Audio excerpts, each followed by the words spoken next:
गुरु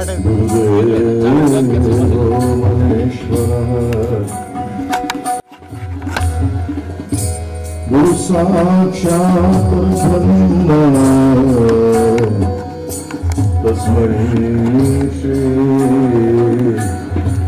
गुरवे नमः।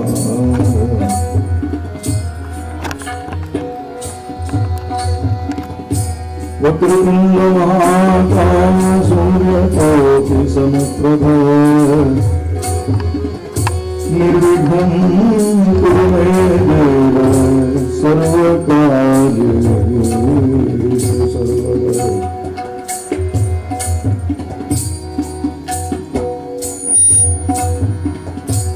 कुम्भकण्ठी सुतान्द्रोष्ठी सर्वाभरणभूषिता महासरस्वती देवी जिह्वाग्रे सन्निवेशिता। अखिलाण्डकोटिब्रह्माण्डायिती पराशक्ति श्रीरमादेवे नमः। सर्वचैतन्यरूपां तामाद्यां विद्यां सधीमहि बुद्धिं यो नः प्रचोदयात्। मेघश्यामं पीतकोशे वासं श्रीवत्सान्तं कौस्तुभोद्भासिताङ्गम् पुण्योपेतं पुण्डरीकायताक्षम् विष्णुं वन्दे सर्वलोकैकनाथम्। श्रीमत्पयोनिधिनिकेतनचक्रपाणि भोगेन्द्रमणिभोगराजितपुण्यकीर्ते योगीश शाश्वतशरण्यभवाब्धिभूत लक्ष्मी नरसिंह मम देहि करावलम्बम्। लक्ष्मी नरसिंह मम देहि करावलम्बम्। लक्ष्मीर्मण गोविन्दा गोविन्द। सद्गुरुनाथ महाराज की जय। भारत माता की जय।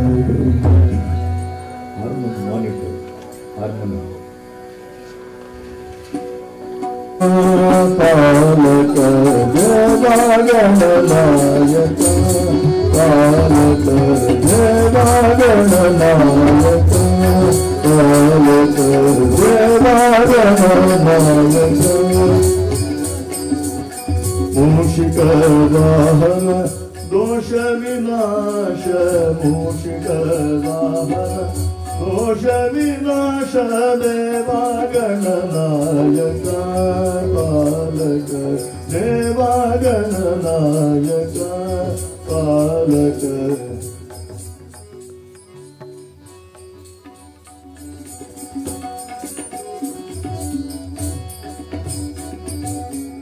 करुणदया सार गिरि कन्याकुमार करुणदया सार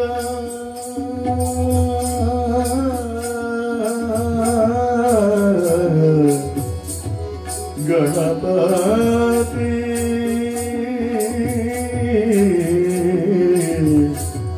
गणपति गणपति।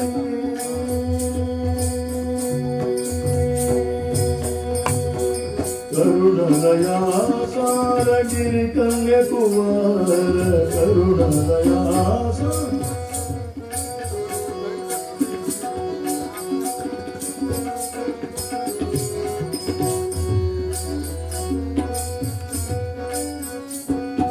संगीत का धार नीले दया सार संगीत का धार नीले दया सार निबंधु जयतो गौरी कुमार निबंधु जयतो गौरी कुमार देवा गणनायक पालक देवा गणनायक पालक। मूषिक वाहन दोष विनाश मूषिक वाहन दोष विनाश देवा गणनायक पालक देवा ದೇವಗಣನಾಯಕ ದೇವಗಣನಾಯಕ ದೇವಗಣನಾಯಕ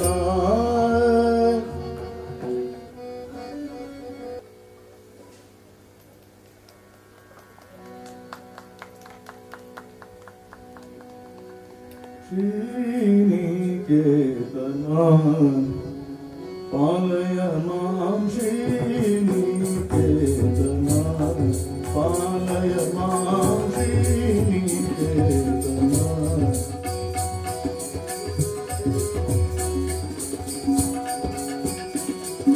ज्ञानगम्य करुणानिधि निन्नडिगणमिरुवे ಪೊರೆದಿನ ದಯಾಳೋ श्रीनिकेतना पालय मां श्रीनिकेतना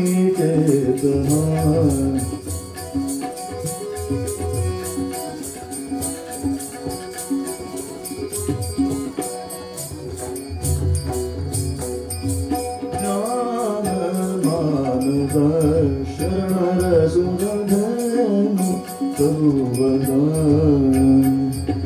ज्ञानमानव शरणर सुरधनु सर्वदा ನೀನೆಂದರಿತು ಸದಾನುರಾಗದಲ್ಲಿ ಧ್ಯಾನಿತ ಮನದನ್ನು ಮಾನವ ಕರೆಯೋ ಶ್ರೀನಿಕೇತನ ಪಾಲಯ ಮಾಂ ಶ್ರೀನಿಕೇತನ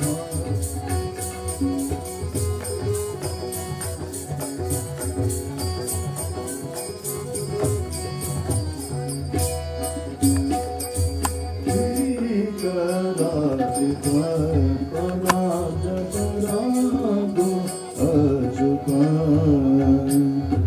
ಶೋಕ ವಿನಾಶ ವಿಶೋಕ ಜನಕ ವಿಜ್ಞಾಕುಲ ಕಡೆ ಕೃಪಾಕರ ಬಲಿದು ಶ್ರೀನಿಕೇತನ ಪಾಲಯ ಮಾಂ ಶ್ರೀನಿಕೇತನ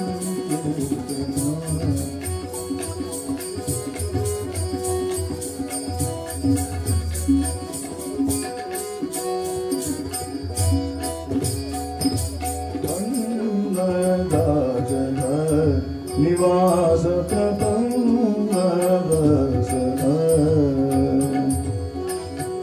ವಿಠಲ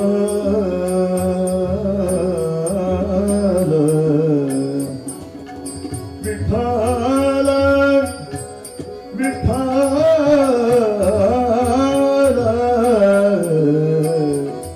ವಿಠಲ ವಿಠಲ ಪನ್ನದಾಜನ ನಿವಾಸ ಪ್ರಪನ್ನದಾಜನ ಭಿನ್ನಪಗೇಳು ಜಗನ್ನಥ ವಿಠಲ ಧನ್ಯನ ಮಾಡು ಶರಣರ ಶರಣ ಶ್ರೀನಿಕೇತನ ಪಾಲಯ ಮಾಂ ಶ್ರೀನಿಕೇತನ ಶ್ರೀನಿಕೇತನ ಲಕ್ಷ್ಮೀರಮಣ ಗೋವಿಂದ ಗೋವಿಂದ. ದಾಸ ಪರಂಪರೆಯಲ್ಲಿ ಬಂದಿರುವಂತಹ ಪರಮ ಪೂಜ್ಯ ಶ್ರೀ ಜಗನ್ನಾಥದಾಸರ ಬಹಳ ಪ್ರಸಿದ್ಧವಾದಂತಹ ಕೀರ್ತನೆ ಇದು. ಈ ಕೀರ್ತನೆಯಲ್ಲಿ ಜಗದಾದಿ ಒಡೆಯನಾದಂತಹ ಶ್ರೀಮನ್ನಾರಾಯಣ ಆ ಮಹಾವಿಷ್ಣುವನ್ನ ಶ್ರೀನಿಕೇತನ ಎಂಬುದಾಗಿ ಸಂಬೋಧನೆ ಮಾಡುತ್ತಾರೆ. ಶ್ರೀ ಲಕ್ಷ್ಮೀ ನರಸಿಂಹಸ್ವಾಮಿಯ ಸನ್ನಿಧಾನದಲ್ಲಿ ನಾವೆಲ್ಲ ಸೇರಿದ್ದೇವೆ. ಆ ಸ್ವಾಮಿಯ ಪ್ರತಿಷ್ಠೆಯ ಸುಮುಹೂರ್ತದ ಸುದಿನದಲ್ಲಿ ನಾವೆಲ್ಲ ಸೇರಿದ್ದೇವೆ. ಹಾಗಿರುವಾಗ ಆ ಜಗದಾದಿಶಕ್ತಿಯಾಗಿರುವಂತಹ ಜಗನ್ಮಾತೆಯಾಗಿರುವಂತಹ ಲಕ್ಷ್ಮೀದೇವಿ ಆಕೆಯನ್ನ ಶ್ರೀ ಎಂಬುದಾಗಿ ಸಂಬೋಧನೆ ಮಾಡ್ತಾರೆ. ಯಾ ದೇವಿ ಸರ್ವಭೂತೇಷು ಲಕ್ಷ್ಮೀ ರೂಪೇಣ ಸಂಸ್ಥಿತ ನಮಸ್ತಸ್ಯೇ ನಮಸ್ತಸ್ಯೇ ನಮಸ್ತಸ್ಯೇ ನಮೋ ನಮಃ.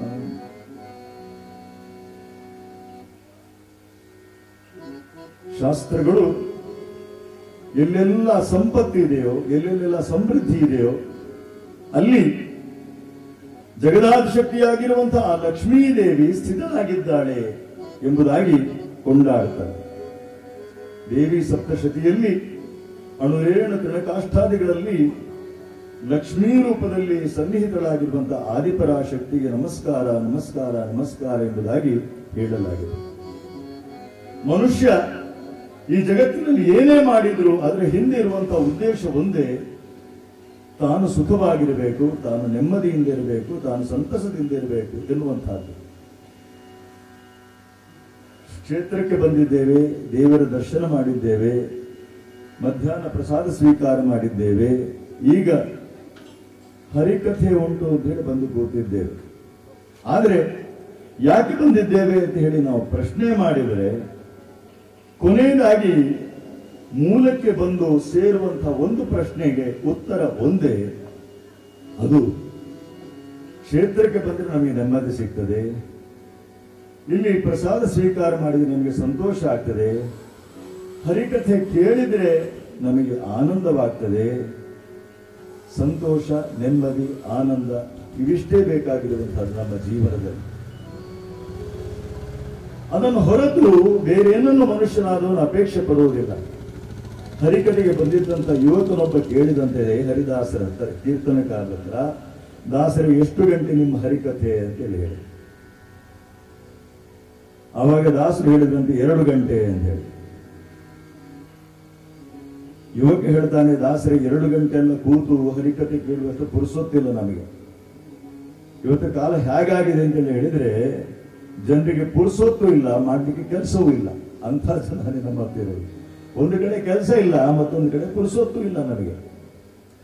ಯುವಕ ಹೇಳ್ತಾ ಇದ್ದಾನೆ, ದಾಸರೇ 2 ಗಂಟೆ ಕೂತು ಹರಿಕಥೆ ಕೇಳುವಷ್ಟು ಪುರುಸೊತ್ತಿಲ್ಲ, ನೀವು 2 ವಾಕ್ಯದಲ್ಲಿ ನನಗೆ ಹರಿಕಥೆಯ ಸಂದೇಶ ಏನು ಅಂತೇಳಿ ಹೇಳಬೇಕು.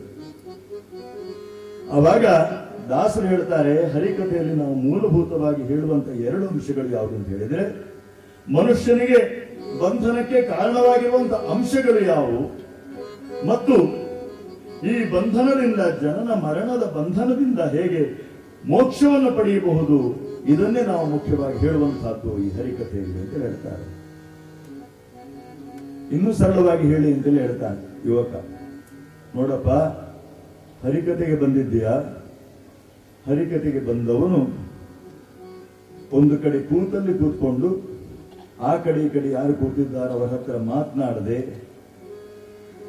ಮೊಬೈಲ್ ಕಿಸೆಯಿಂದ ಹೊರಕ್ಕೆ ತೆಗೆಯದೆ, ನಿಷ್ಠೆಯಿಂದ ಶ್ರದ್ಧೆಯಿಂದ ಕೂತು ಹರಿಕಥೆ ಕೇಳೋದು ಇದು ಬಂಧನ. ಆದರೆ ಆ ರೀತಿಯಲ್ಲಿ ಶ್ರದ್ಧೆಯಿಂದ ನಿಷ್ಠೆಯಿಂದ ಕೂತು ಹರಿಕಥೆ ಕೇಳಿದಾಗ ಕೊನೆಯದಾಗಿ ದಾಸರು ಮಂಗಳ ಹಾಡ್ತಾರಲ್ಲ, ಆವಾಗ ಆಗುವಂತ ಆನಂದ ಇದೆಯಲ್ಲ, ಆವಾಗ ಆಗುವಂತ ಸಂತೋಷ ಇದೆಯಲ್ಲ, ಸಂತೋಷ 2 ಕಾರಣಕ್ಕೆ ಆಗ್ಲಿಕ್ಕೆ ಸಾಧ್ಯ ಉಂಟು.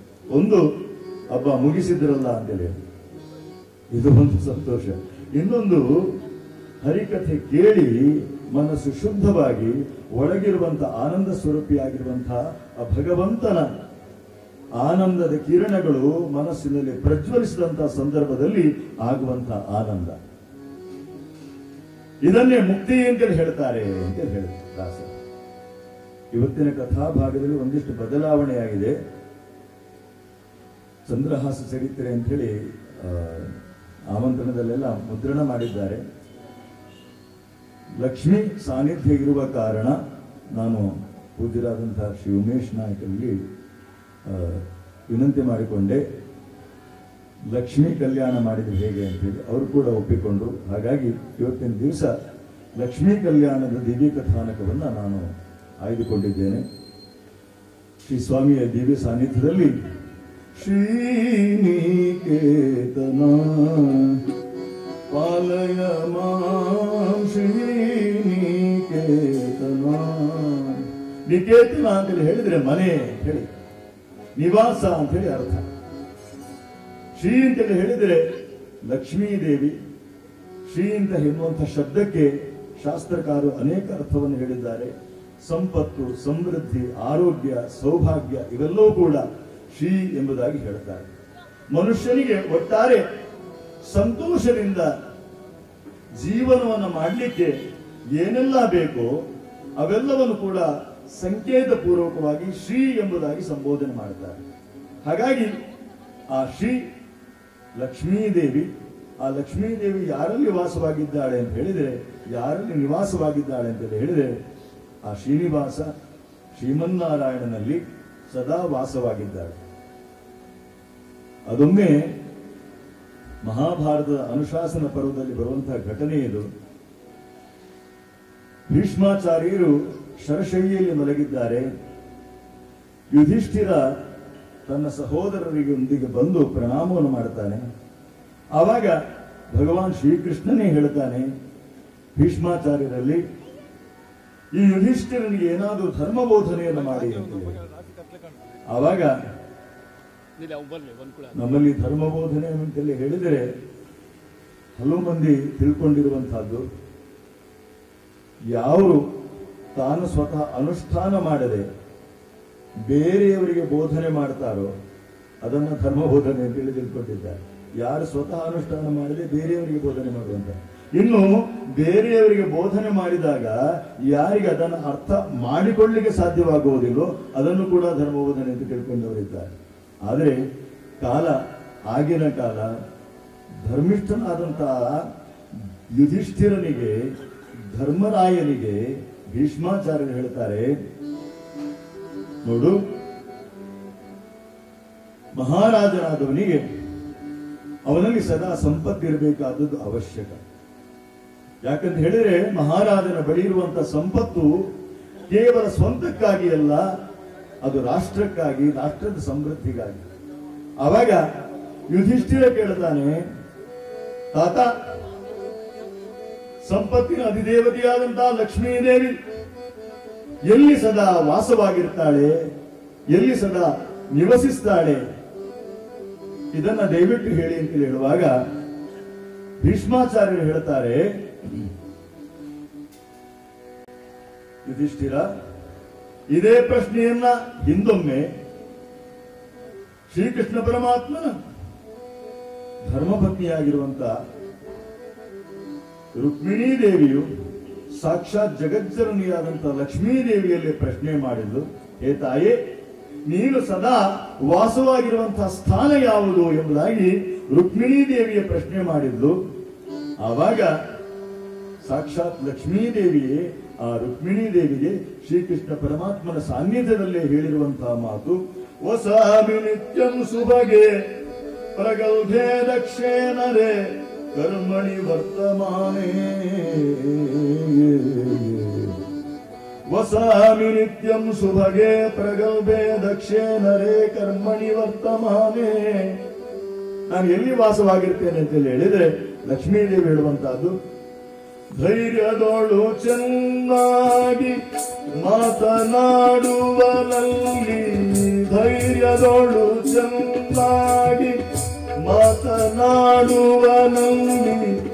ಸೌಭಾಗ್ಯಶಾಲಿಯಲೇ ಕರ್ಮಕುಶಲನದಿ.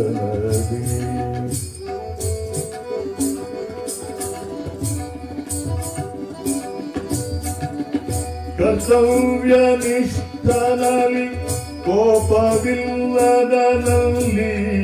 ಕರ್ತವ್ಯ ನಿಷ್ಠನಲ್ಲಿ ಕೋಪವಿಲ್ಲದನಲ್ಲಿ, ದೇವತಾರಾಧನಾ ತತ್ಪರದಲ್ಲಿ, ಉಪಕಾರವನ್ನು ಮರೆಯದಿರುವ ಮಾನವನಲ್ಲಿ,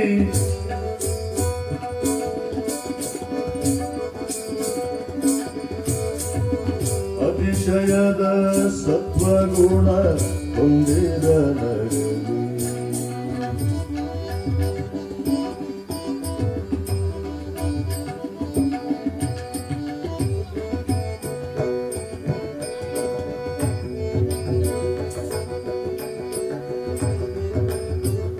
ಲಕ್ಷ್ಮೀದೇವಿ ಹೇಳುವಂತಹದ್ದು,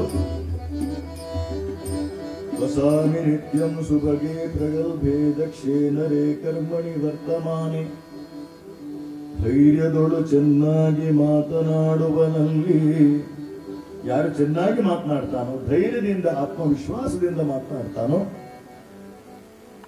ಯಾರು ಧೈರ್ಯದಿಂದ ಆತ್ಮವಿಶ್ವಾಸದಿಂದ ಮಾತಾಡ್ತಾನೋ ಖಂಡಿತವಾಗಿಯೂ ಅವನು ಸತ್ಯನಿಷ್ಠನಾಗಿರಬೇಕು, ಧರ್ಮನಿಷ್ಠನಾಗಿರಬೇಕು. ಆವಾಗ ಮಾತ್ರ ಧೈರ್ಯದಿಂದ ಆತ್ಮವಿಶ್ವಾಸದಿಂದ ಮಾತನಾಡಲಿಕ್ಕೆ ಸಾಧ್ಯವಂತ. ಆದರೆ ಮಾತು ಎಲ್ಲರೂ ಆಡ್ತಾರೆ, ಹೇಗೆ ಮಾತಾಡಬೇಕು, ಎಲ್ಲಿ ಮಾತಾಡಬೇಕು, ಎಷ್ಟು ಮಾತಾಡಬೇಕು ಎನ್ನುವುದು ಗೊತ್ತಿರುವುದಿಲ್ಲ. ಒಬ್ಬರು ದಾಸರು ಹೇಳಿದಂತಹ ಕಥೆ, ಒಂದು ಊರಿನಲ್ಲಿ ಒಬ್ಬ ಆಗರ್ಭ ಶ್ರೀಮಂತ ಇದ್ದ, ಕೋಟ್ಯಾಧೀಶ. ಯಾರೇ ಬಂದು ಕೇಳಿದ್ರು ಇಲ್ಲ ಅಂತ ಇರಲಿಲ್ಲ. ದಾನ ದೇಣಿಗೆ ಕೊಡ್ತಾ ಇದ್ದ. ಆದರೆ ಒಂದೇ ಒಂದು ಕಂಡೀಷನ್ ಅಂತ ಹೇಳಿದ್ರೆ, ಅವನಿಗೆ ವೇದಿಕೆಯಲ್ಲಿ ಭಾಷಣ ಮಾಡಲಿಕ್ಕೆ ಅವಕಾಶ ಕೊಡಬೇಕು. ಆದ್ರೆ ಒಂದು ಸರ್ತಿ ವೇದಿಕೆ ಹತ್ತಿದ್ರೆ ಕನಿಷ್ಠ ಅರ್ಧ ಗಂಟೆ ಅವನಿಗೆ ಮಾತನಾಡಲಿಕ್ಕೆ ಅವಕಾಶ ಕೊಡಲೇಬೇಕು. ಇದು ಅವನ ಕಂಡೀಷನ್. ಆದ್ರೆ ಕೈ ಬಿಚ್ಚಿ ದಾನ ಕೊಡ್ತಾ ಇದ್ದ, ದೇಣಿಗೆ ಕೊಡ್ತಾ ಇದ್ದ ಎನ್ನುವಂತಹ ಕಾರಣಕ್ಕಾಗಿ ಎಲ್ಲಾ ಸಂಘ ಸಂಸ್ಥೆಯವರು ಅವನ ಹತ್ರ ಬಂದು ಅವನನ್ನ ಕರೀತಾ ಇದ್ರು ಸಭೆ ಸಮಾರಂಭಕ್ಕೆ. ಒಂದ್ಸಾರಿ ಆ ಊರಿನಲ್ಲಿದ್ದಂತಹ ವಿಧವೆಯರೆಲ್ಲ ಸೇರಿಕೊಂಡು ಒಂದು ಸಂಘ ಮಾಡಬೇಕು ಅಂತೇಳಿ ಹೊರಟರು. ವಿಧವೆಯರ ಸಂಘ. ಸರಿ, ಸಂಘ ಮಾಡಿದ್ಮೇಲೆ ಅದರ ಉದ್ಘಾಟನೆ ಆಗ್ಲೇಬೇಕು. ಈ ಯಜಮಾನರಿದ್ದಾರಲ್ಲ, ಸಾಹುಕಾರರು ಕೈ ಬಿಚ್ಚಿ ದಾನ ಕೊಡ್ತಾರೆ, ದೇಣಿಗೆ ಕೊಡ್ತಾರೆ ಅಂತೇಳಿ ಅವರನ್ನೇ ಕರೆದ್ರು ಉದ್ಘಾಟನೆಗೆ ಅಂತೇಳಿ. ಮೊದಲೇ ಹೇಳಿದ್ರು, ನನಗೆ ಅರ್ಧ ಗಂಟೆ ಭಾಷಣ ಮಾಡ್ಲಿಕ್ಕೆ ಕೊಡ್ಬೇಕಾ ಇಲ್ಲಿ ಹೇಳಿದ್ರು. 25,000 ರೂಪಾಯಿ ಚೆಕ್ ಬರೆದು ಕೊಟ್ಟಿದ್ದಾರೆ. ಉದ್ಘಾಟನೆಯ ಸಮಾರಂಭದ ದಿವಸ ಬಂದಿದ್ದಾರೆ ಈ ಯಜಮಾನರು. ದೀಪ ಹಚ್ಚಿ ಆಯ್ತು, ಸಂಘದ ಉದ್ಘಾಟನೆ ಆಯ್ತು, ಉದ್ಘೋಷಕ್ಕೆ ಹೇಳ್ತಾ ಇದ್ದಾರೆ, ಇದೀಗ ಸಾಹುಕಾರರು ನಮ್ಮನ್ನು ಉದ್ದೇಶಿಸಿ ಭಾಷಣವನ್ನು ಮಾಡಲಿಕ್ಕಿದ್ದಾರೆ ಅಂತ ಹೇಳಿ. ಸಾಹುಕಾರರು ಬಂದು ನಿಂತಿದ್ದಾರೆ ಮೈಕಿನ ಮುಂದೆ. ಮಹನೀಯರೇ, ಮಹಿಳೆಯರೇ, ನಾನಿವತ್ತು ಬಹಳ ಸಂತೋಷದಿಂದ, ಸಂಭ್ರಮದಿಂದ ಈ ವಿಧವೆಯರ ಸಂಘವನ್ನು ಉದ್ಘಾಟನೆ ಮಾಡ್ತಾ ಇದ್ದೇನೆ. ನನಗೆ ಬಹಳ ಸಂತೋಷವಾಗ್ತಾ ಇದೆ. ಇಂತಹ ಒಂದು ಸಂಘಟನೆ ನಮ್ಮ ಊರಿನಲ್ಲಿ ಕೂಡ ಪ್ರಾರಂಭವಾಗ್ತಾ ಇದೆ ಅಂತೇಳಿ ಎಲ್ಲರೂ ಚಪ್ಪಾಳೆ ಹೊಡೆದ್ರು. ಚಪ್ಪಾಳೆ ಹೊಡೆದಾಗ ಈ ವ್ಯಕ್ತಿಯ ಹುರುಪು ಮತ್ತಷ್ಟು ಹೆಚ್ಚಾಯಿತು. ಈ ಸಂಘ ದಿನದಿಂದ ದಿನಕ್ಕೆ ಬೆಳೆಯುತ್ತಾ ಹೋಗಬೇಕು, ಇದರ ಸದಸ್ಯರ ಸಂಖ್ಯೆ ದಿನದಿಂದ ದಿನಕ್ಕೆ ಹೆಚ್ಚಾಗ್ತಾ ಹೋಗಬೇಕು ಅಂತೇಳಿ ಅಷ್ಟಕ್ಕೆ ನಿಲ್ಲಿಸಿದ್ರೆ ಪರವಾಗಿಲ್ಲ ಆಯ್ತು. ಆದ್ರೆ ಚಪ್ಪಾಳೆ ಹೊಡೆದದ್ದು ಜನ. ಈತ ಮತ್ತಷ್ಟು ರೋಷಾವೇಶದಿಂದ ಹೇಳ್ತಾನೆ, ಈ ಸಂಘದ ಸದಸ್ಯರ ಸಂಖ್ಯೆ ದಿನದಿಂದ ದಿನಕ್ಕೆ ಹೆಚ್ಚಾಗ್ತಾ ಹೋಗಬೇಕು, ಆದಷ್ಟು ಬೇಗ ನನ್ನ ಹೆಂಡತಿಯು ಕೂಡ ಈ ಸಂಘದ ಸದಸ್ಯ ಆಗುವ ಹಾಗೆ ಮಾಡ್ತೇನೆ. ಎಲ್ಲಿ ಮಾತಾಡಬೇಕು, ಎಷ್ಟು ಮಾತಾಡಬೇಕು, ಹೇಗೆ ಮಾತಾಡಬೇಕು ಇದು ಗೊತ್ತಿರಬೇಕು. ಅಂಥವನಲ್ಲಿ ಆ ಜಗನ್ಮಾತೆಯಾದಂತಹ ಲಕ್ಷ್ಮೀದೇವಿ ಸದಾ ನಿವಾಸವಾಗಿರ್ತಾಳೆ ಅಂತ ಹೇಳ್ತಾರೆ. ಸೌಭಾಗ್ಯಶಾಲಿಯಲಿ ಕಾರ್ಯಕುಶಲನಲ್ಲಿ ಎಲ್ಲಿ ನಿಲ್ತಾಳೆ ಅಂತ ಹೇಳಿದ್ರೆ ಸೌಭಾಗ್ಯಶಾಲಿಯಲ್ಲಿ. ಯಾರು ಸೌಭಾಗ್ಯಶಾಲಿ ಅಂತ ಹೇಳಿದ್ರೆ, ಯಾರು ಧರ್ಮದಿಂದ ನಡೆಯುತ್ತಾನೋ, ಯಾರು ಭಗವಂತನ ಸೇವೆಯನ್ನು ಮಾಡ್ತಾ ಇರ್ತಾನೋ ಅವನು ಮಾತ್ರ ನಿಜವಾದಂತ ಸೌಭಾಗ್ಯಶಾಲಿ. ಪುರಂದರದಾಸರು ಹೇಳ್ತಾರ ನೋಡಿ, ಇದು ಭಾಗ್ಯ, ಇದು ಭಾಗ್ಯ, ಇದು ಭಾಗ್ಯವಯ್ಯ, ಇದು ಭಾಗ್ಯ, ಇದು ಭಾಗ್ಯ, ಇದು ಭಾಗ್ಯವಯ್ಯ. ಪದ್ಮನಾಭನ ಪಾದ ಭಜನೆ ಸುಖ ವಯ್ಯ, ಪದ್ಮನಾಭನ ಪಾದ ಭಜನೆ ಸುಖ ವಯ್ಯ. ಇದು ಭಾಗ್ಯ, ಇದು ಭಾಗ್ಯ, ಇದು ಭಾಗ್ಯವಯ್ಯ. ಯಾರು ಭಗವಂತನ ಪಾದ ಭಜನೆಯನ್ನು ಮಾಡ್ತಾನೋ ಅವನು ಸೌಭಾಗ್ಯಶಾಲಿ ಅಂತ ಹೇಳ್ತಾರೆ ಪುರಂದರದಾಸ. ಅಂದ್ರೆ ದೇವರ ಸೇವೆಯಲ್ಲಿ ಯಾರು ತತ್ಪರವಾಗಿರ್ತಾನೋ ಅವನು ಸೌಭಾಗ್ಯವಂತ. ಅದಾನ ದೋಷೇಣ ಭವೇ ದರಿದ್ರ. ಶಾಸ್ತ್ರಕಾರ ಹೇಳುವಂತಹ ಮಾತು, ಯಾರಾದರೂ ಈ ಜೀವನದಲ್ಲಿ ಕಷ್ಟಪಡ್ತಾ ಇದ್ದಾರೆ, ಬಡತನದಿಂದ ದಾರಿದ್ರ್ಯದಿಂದ ಒದ್ದಾಡ್ತಾ ಇದ್ದಾರೆ ಅಂತ ಹೇಳಿದ್ರೆ ಅದಕ್ಕೆ ಕಾರಣ ಅದಾನ ದೋಷೇಣ ಭವೇ ದರಿದ್ರ ಅಂತ ಹೇಳ್ತಾರೆ. ಹಿಂದಿನ ಜನ್ಮಗಳಲ್ಲಿ ಯಾರು ದಾನ ಧರ್ಮ ಮಾಡಲಿಲ್ವೋ, ಧರ್ಮನಿಷ್ಠನಾಗಿ ಬದುಕನ್ನ ಸಾಗಿಸಲಿಲ್ಲವೋ ಅಂಥವನು ಈ ಜನ್ಮದಲ್ಲಿ ದರಿದ್ರನಾಗಿ ಹುಟ್ಟುತ್ತಾನೆ, ಬಡತನದಿಂದ ಒದ್ದಾಡ್ತಾನೆ ಎಂಬುದಾಗಿ ಶಾಸ್ತ್ರಕಾರ ಹೇಳ್ತಾರೆ. ನಮಗೆ ಸೌಭಾಗ್ಯ ಬೇಕು ಅಂತೇಳಿ ಆದ್ರೆ ನಾವು ಧರ್ಮನಿಷ್ಠರಾಗಿ ಬಾಳಬೇಕು. ಅಂಥಲ್ಲಿ ಮಾತ್ರ ಚಂದ್ರಹಾಸನ ಕಥೆ ಹೇಳುವಂತಹದ್ದು ಇದೇ ತತ್ವವನ್ನು. ತಂದೆ ತಾಯಿಯನ್ನ ಕಳ್ಕೊಂಡಿದ್ದ ಎಳವಿಯಲ್ಲಿ ಅನಾಥನಾಗಿ ಬೆಳೆದ, ಆದರೆ ಮಹಾನ್ ವಿಷ್ಣು ಭಕ್ತನಾಗಿದ್ದ, ಸದಾ ಶ್ರೀಮನ್ನಾರಾಯಣನ ನಾಮ ಸ್ಮರಣೆಯನ್ನು ಮಾಡ್ತಾ ಇದ್ದಂತ ಕಾರಣ ವಿಷ ಉಳಿಸಬೇಕು ಎಂಬುದಾಗಿ ದುಷ್ಟಬುದ್ಧಿ ಅವನು ಸಂಚನ್ನು ಹೂಡಿದ್ರು ಕೂಡ ಆ ಭಗವಂತನ ಕೃಪೆಯಿಂದ ಆತ ಜೀವನವನ್ನ ಮುನ್ನಡೆಸಿ ಮುಂದೆ ರಾಜನಾಗ್ತಾನೆ, ಎಲ್ಲಾ ರೀತಿಯ ಸುಖವನ್ನ ಸೌಭಾಗ್ಯವನ್ನು ಅನುಭವಿಸ್ತಾನೆ. ಇದು ಚಂದ್ರಹಾಸನ ಚರಿತ್ರೆ ಹೇಳುವಂತಹ ಕಥೆ. ಯಾರು ಸೌಭಾಗ್ಯಶಾಲಿ ಅಂತ ಹೇಳಿದ್ರೆ ನಿರಂತರವಾಗಿ ಕೂಡ ಭಗವಂತನ ಅನುಸಂಧಾನದಲ್ಲಿ ಯಾರು ಇರ್ತಾನೋ, ನಿರಂತರವಾಗಿಯೂ ಕೂಡ ಯಾರು ಧರ್ಮನಿಷ್ಠೆಯ ಬದುಕನ್ನು ಸಾಗಿಸ್ತಾ ಇರ್ತಾನೋ ಅಂಥವನು ಸೌಭಾಗ್ಯಶಾಲಿ. ದೇವತಾರಾಧನಾ ತತ್ಪರನಲ್ಲಿ ಉಪಕಾರವನು ಮರೆಯದಿರುವ ಮಾನವನಲ್ಲಿ, ಯಾರು ಮಾಡಿದಂತಹ ಉಪಕಾರವನ್ನ ಮರೆಯುವುದಿಲ್ಲವೋ ಅಂಥವನಲ್ಲಿ ಜಗನ್ಮಾತೆಯಾದಂತಹ ಲಕ್ಷ್ಮೀದೇವಿ ಸದಾ ವಾಸವಾಗಿರ್ತಾಳೆ ಅಂತಿದ್ದಾರೆ. ಯಕ್ಷ ಪ್ರಶ್ನೆಯಲ್ಲಿ ಯಕ್ಷ ಧರ್ಮರಾಜನಿಗೆ ಪ್ರಶ್ನೆ ಮಾಡ್ತಾನೆ, ಅತ್ಯಂತ ಹೇಯವಾದಂತಹ ಪಾಪ ಯಾವುದು ಅಂತೇಳಿ ಕೇಳುವಾಗ ಧರ್ಮರಾಜ ಕೊಡುವಂತಹ ಉತ್ತರ ಕೃತಜ್ಞತೆ ಅಂತೇಳಿ ಹೇಳ್ತಾನೆ. ಕೃತಜ್ಞತೆ ಅಂತ ಹೇಳಿದ್ರೆ ಮಾಡಿದಂತಹ ಉಪಕಾರವನ್ನ ಮರೆತು ಬಿಡುವಂತಹದ್ದು. ಚುನಾವಣೆ ಬರ್ತಾ ಇದೆ, ಮನೆಗೆ ಬರ್ತಾರೆ, ಯಾವಾಗೊಮ್ಮೆ ಅಧಿಕಾರ ಹಿಡಿತಾರೋ ಮತ್ತೆ ನಮ್ಮ ಏನೆಲ್ಲ ಭರವಸೆ ಕೊಟ್ಟಿದ್ದಾರೆ ಅದನ್ನೆಲ್ಲ ನಡೆಸ್ತಾರೆ ಅಂತೇಳಿ ನಾವು ನಂಬಲಿಕ್ಕೆ ಸಾಧ್ಯ ಉಂಟೆ? ಖಂಡಿತವಾಗಿ ಇಲ್ಲ. ಮಾಡಿದಂತಹ ಉಪಕಾರವನ್ನ ಸದಾ ಯಾರು ಸ್ಮರಿಸ್ತಾ ಇರ್ತಾರೋ ಅಂಥವರಲ್ಲಿ ಆ ಲಕ್ಷ್ಮೀದೇವಿ ಸದಾ ವಾಸವಾಗಿರ್ತಾಳೆ. ಅತಿಶಯದ ಸತ್ವಗುಣ ಹೊಂದಿದನಲ್ಲಿ. ಸರಿ, ಇದೆಲ್ಲ ಪುರುಷರಲ್ಲಿ ಇರುವಂತಹ ಲಕ್ಷಣ ಆಯ್ತು. ಹಾಗಾದ್ರೆ ಸ್ತ್ರೀಯರಲ್ಲಿ ಆ ಲಕ್ಷ್ಮೀದೇವಿ ನಿವಾಸವಾಗಿರುವುದಿಲ್ವೇ, ವಾಸಿಸುವುದಿಲ್ವೇ? ಹೇಳ್ತಾಳೆ ಲಕ್ಷ್ಮೀದೇವಿ ತಾನೇ ಸ್ವತಃ. ಸ್ತ್ರೀಯರಿಗೆ ಇರಬೇಕಾದಂತಹ ಗುಣಲಕ್ಷಣ ಒಂದೇ, ಆಕೆ ಪತಿವ್ರತ ಧರ್ಮನಿಷ್ಠಳಾಗಿರಬೇಕು. ಸದಾ ಪತಿವ್ರತೆಯಾಗಿದ್ದುಕೊಂಡು ಧರ್ಮನಿಷ್ಠೆಯಿಂದ ಬಾಳುವವಳಲ್ಲಿ ಸದಾ ಆ ಲಕ್ಷ್ಮೀದೇವಿ ವಾಸವಾಗಿರುತ್ತಾಳೆ ಎಂಬುದಾಗಿ ಹೇಳ್ತಾಳೆ. ಇನ್ನು ಯಾರಲ್ಲಿ ವಾಸ ಆಗಿರೋದಿಲ್ಲ ಅದನ್ನು ಕೂಡ ಲಕ್ಷ್ಮೀದೇವಿ ಹೇಳ್ತಾಳೆ. ನಾ ಕರ್ಮಶೀಲೇ ಪುರುಷೇ ವಸಾನಿನ ನಾಸ್ತಿಕೆ ಕೃತಜ್ಞೆ. ಯಾರು ಕೃತಜ್ಞನಾಗಿರ್ತಾನೋ, ಯಾರು ನಾಸ್ತಿಕನಾಗಿರ್ತಾನೋ, ಯಾರು ಸೋಮಾರಿ ಆಗಿರ್ತಾನೋ ಅಂಥವನಲ್ಲಿ ನಾನು ವಾಸವಾಗಿರೋದಿಲ್ಲ, ಅಂಥವನಲ್ಲಿ ನಾನು ನೆಲೆಸೋದಿಲ್ಲ ಎಂಬುದಾಗಿ ಹೇಳ್ತಾಳೆ ಲಕ್ಷ್ಮೀದೇವಿ.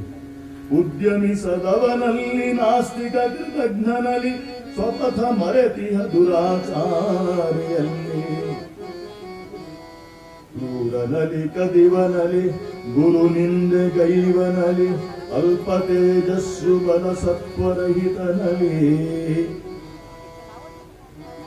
ಈ ಎಲ್ಲ ದುರ್ಗುಣಗಳಿಂದ ಕೂಡಿದವನಲ್ಲಿ ಲಕ್ಷ್ಮೀದೇವಿ ವಾಸವಾಗಿರೋದಿಲ್ಲ ಎಂಬುದಾಗಿ ಸ್ಪಷ್ಟವಾಗಿ ಹೇಳ್ತಾರೆ.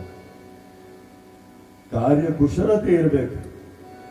ಯಾರೋ ಒಬ್ಬಾತ ಹೊಸದಾಗಿ ಮೆಡಿಕಲ್ ಕಲ್ತಿದ್ದ, MBBS ಆಗಿ ಊರಿನಲ್ಲಿ ಒಂದು ಕ್ಲಿನಿಕ್ ಅನ್ನು ಪ್ರಾರಂಭ ಮಾಡಿದ. ಪ್ರಾರಂಭ ಮಾಡಿ ತನ್ನ ಡಿಸ್ಪೆನ್ಸರಿಯ ಮುಂಭಾಗದಲ್ಲಿ ಒಂದು ಬೋರ್ಡ್ ಹಾಕಿದ್ದಾನೆ. ನಿಮ್ಮ ಯಾವುದೇ ಸಮಸ್ಯೆ ಇದ್ರೂ ಕೂಡ ಅದನ್ನು ಪರಿಹಾರ ಮಾಡಲಾಗುವುದು. ನಿಮ್ಮ ಸಮಸ್ಯೆ ಪರಿಹಾರವಾದರೆ 20 ರೂಪಾಯಿ ಶುಲ್ಕ. 20 ರೂಪಾಯಿ ಕೊಟ್ಟರೆ ಆಯ್ತು, ನಮ್ಮ ಫೀಸ್ 20 ರೂಪಾಯಿ. ಒಂದು ವೇಳೆ ನಿಮ್ಮ ಸಮಸ್ಯೆ ಏನಾದ್ರೂ ಪರಿಹಾರ ಆಗದೇ ಹೋದ್ರೆ 100 ರೂಪಾಯಿಯನ್ನು ವಾಪಸ್ ಕೊಡಲಾಗುವುದು ಅಂತೇಳಿ ಬೋರ್ಡ್ ಹಾಕಿದ್ದಾರೆ. ಜನರಿಗೆಲ್ಲ ಆಶ್ಚರ್ಯ, 100 ರೂಪಾಯಿ ವಾಪಸ್ ಕೊಡ್ತಾನಂತೆ ಸಮಸ್ಯೆ ಪರಿಹಾರ ಆಗಲಿಲ್ಲ. ಯಾರೊಬ್ಬ ಅಂತ ಬಂದ ಮಾರ್ವಾಡಿ, ಇವನ ಹತ್ರ ಹೇಗಾದ್ರೂ ಮಾಡಿ 100 ರೂಪಾಯಿ ಕಸಿದುಕೊಳ್ಳಲೇಬೇಕು ಅಂತೇಳಿ ಬಂದಿದ್ದಾನೆ. ಈ ವೈದ್ಯರ ಬಳಿಗೆ ಬಂದು ಹೇಳ್ತಾನೆ, ಡಾಕ್ಟ್ರೇ ಸ್ವಲ್ಪ ಪರೀಕ್ಷೆ ಮಾಡಿ ನೋಡಿ ಹೇಳಿ, ನನಗೆ ನಾಲಿಗೆ ರುಚಿ ಕೆಟ್ಟು ಹೋಗಿದೆ. ನನ್ನ ಹೆಂಡತಿ ಎಷ್ಟೇ ರುಚಿ ರುಚಿಯಾಗಿ ಮಾಡಿ ಬಡಿಸಿ ಹಾಕಿದ್ರು ಕೂಡ ನನಗೆ ತಿನ್ನೋದಕ್ಕೆ ಆಗೋದಿಲ್ಲ. ಏನಾಗಿದೆ ಪರೀಕ್ಷೆ ಮಾಡಿ ನೋಡಿ. ಹೌದೇ? ಡಾಕ್ಟರ್ ಪರೀಕ್ಷೆ ಮಾಡಿ ನೋಡಿದ್ರು. ಕಂಪೌಂಡರ್ನ ಕರೆದು ಹೇಳ್ತಾರೆ, ಕಂಪೌಂಡರ್ ಆ ಬಾಟಲ್ ನಂಬರ್ 23 ಅದರಲ್ಲಿರುವಂತಹ ಔಷಧಿ ತಗೊಂಡು ಬಾ. ಕಂಪೌಂಡರ್ 23 ನಂಬರ್ ಬಾಟಲಿಯಲ್ಲಿ ಇರುವಂತಹ ಔಷಧಿಯನ್ನು ತಗೊಂಡು ಬಂದ. ಈ ಡಾಕ್ಟರ್ ಆ ರೋಗಿಯ ನಾಲಿಗೆಗೆ ಆ ಮದ್ದನ್ನು ಹಾಕಿದ್ರು. 1 ಚಮಚ ಮದ್ದು ಹಾಕಿದ್ದೆ ತಡ, ಡಾಕ್ಟ್ರೇ ಇದೇನು ಪೆಟ್ರೋಲ್ ಸುರಿತಾ ಇದ್ದೀರಲ್ಲ ನನ್ನ ನಾಲಿಗೆ? ಇದು ಪೆಟ್ರೋಲೇ. ನೋಡಿ ನಿಮ್ಮ ನಾಲಿಗೆ ರುಚಿ ವಾಪಸ್ ಬಂತು, ಕೊಡಿ 20 ರೂಪಾಯಿ ಅಂತ ಹೇಳಿ 20 ರೂಪಾಯಿ ಕೊಟ್ಟ. ಎಲ್ಲ 100 ರೂಪಾಯಿ ಕಸಿದುಕೊಳ್ಬೇಕು ಇವನ ಹತ್ರ ಅಂತೇಳಿ ಬಂದ್ರೆ 20 ರೂಪಾಯಿ ಖರ್ಚಾಯ್ತಲ್ಲ, ಹೇಗಾದ್ರೂ ಮಾಡಿ ಇವನ ಹತ್ರ 100 ರೂಪಾಯಿ ಕಸಿದುಕೊಳ್ಳಲೇಬೇಕು ಅಂತ ಹೇಳಿ 1 ವಾರ ಬಿಟ್ಟು ಮತ್ತೆ ಬಂದಿದ್ದಾನೆ. ಇವನು ಬಂದು ಡಾಕ್ಟರ್ ಹತ್ರ ಹೇಳ್ತಾನೆ, ಡಾಕ್ಟ್ರೇ ಅದು ಏನಾಗಿದೆಯೋ ಗೊತ್ತಿಲ್ಲ, ನನ್ನ ಸ್ಮರಣ ಶಕ್ತಿ ಹೋಗಿಬಿಟ್ಟಿದೆ. ನನ್ನ ಹೆಂಡತಿಯ ನನ್ನ ಮುಂದೆ ಬಂದು ನಿಂತರು ಕೂಡ ನೀನು ಯಾರು ಅಂತ ಕೇಳುವಂತ ಪರಿಸ್ಥಿತಿ ಬಂದಿದೆ. ಯಾವುದು ನೆನಪುಳಿತಾ ಇಲ್ಲ. ಏನಾಗಿದೆ ಪರೀಕ್ಷೆ ಮಾಡಿ ನೋಡಿ. ಡಾಕ್ಟರ್ ಪರೀಕ್ಷೆ ಮಾಡಿದ್ರು ನೋಡಿ, ಹೇಳ್ತಾರೆ ಕಂಪೌಂಡರ್ ಬಾಟಲ್ ನಂಬರ್ 23 ತೆಗೆದುಕೊಂಡು ಬಾ. ತಕ್ಷಣ ಇವನು ಹೇಳ್ತಾನೆ, ಡಾಕ್ಟ್ರೆ ಇದೇನು 23 ನಂಬರ್ ಬಾಟಲ್ ಪೆಟ್ರೋಲ್ ನನ್ನ ನಾಲಿಗೆ ಸುರಿತಾ ಇದ್ದೀರಾ, ಬೇಡ ಅದು ಅಂತ ಹೇಳಿ. ನೋಡಿ ಸ್ಮರಣ ಶಕ್ತಿ ವಾಪಸ್ ಬಂದು 20 ರೂಪಾಯಿ ಕೊಡಿ ಅಂತ ಹೇಳಿ. ಎಲ್ಲ ಇವನ ಮತ್ತೆ 20 ರೂಪಾಯಿ ಕಸಿದುಕೊಂಡಲ್ಲ. ಹೇಗಾದ್ರೂ ಮಾಡಿ ಇವತ್ತು 100 ರೂಪಾಯಿ ಕಸಿದುಕೊಳ್ಳಲೇಬೇಕು ಅಂತ ಹೇಳಿ ಒಂದು 15 ದಿವಸ ಬಿಟ್ಟು ಮತ್ತೆ ಬಂದಿದ್ದಾನೆ. ಬಂದು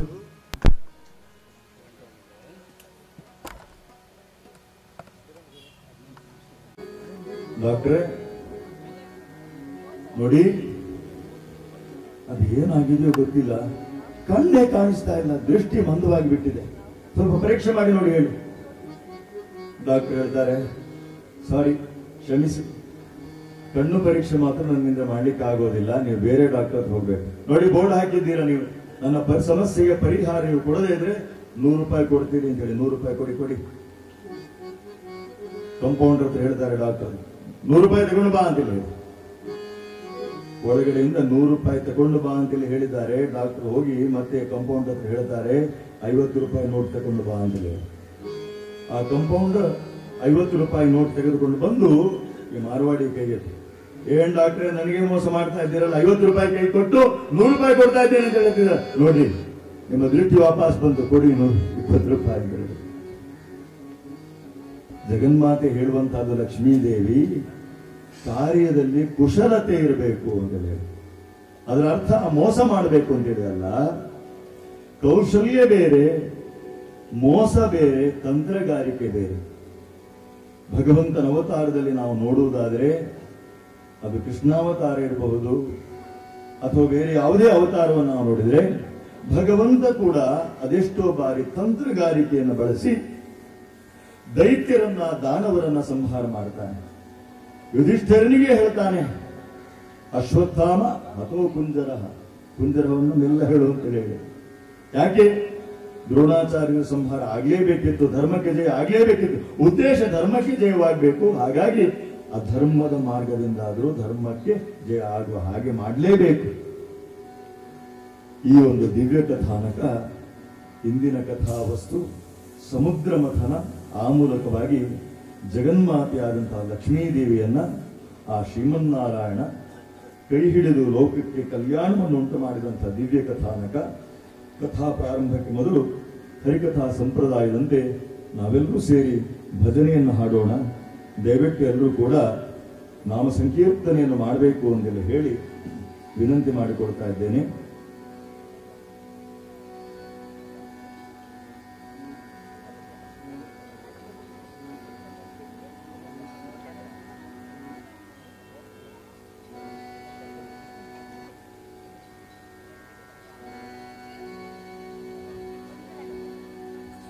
ಹರಿವರಾಂಗನೇ ಲಕ್ಷ್ಮೀನಾರಾಯಣ, ಹರಿವರಾಂಗನೇ ಲಕ್ಷ್ಮೀನಾರಾಯಣ, ಹರಿವರಾಂಗನೇ ಲಕ್ಷ್ಮೀನಾರಾಯಣ, ಹರಿವರಾಂಗನೇ ಲಕ್ಷ್ಮೀನಾರಾಯಣ.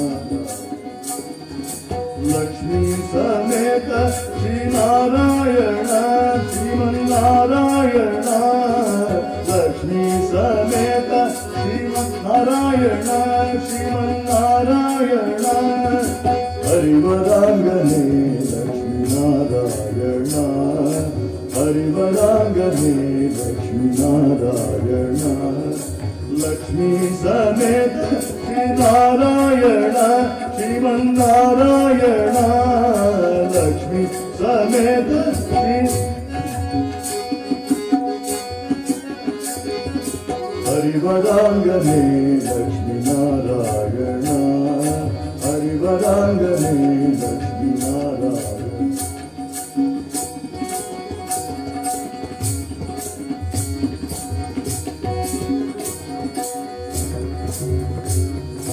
ಹರಿವರಾಂಗನೇ ಲಕ್ಷ್ಮೀನಾರಾಯಣ ಹರಿವರಾಂಗನೇ ಲಕ್ಷ್ಮೀನಾರಾಯಣ ನಾರಾಯಣ ಶ್ರೀಮನ್ನಾರಾಯಣ ನಾರಾಯಣ ನಾರಾಯಣ ಶ್ರೀಮನ್ನಾರಾಯಣ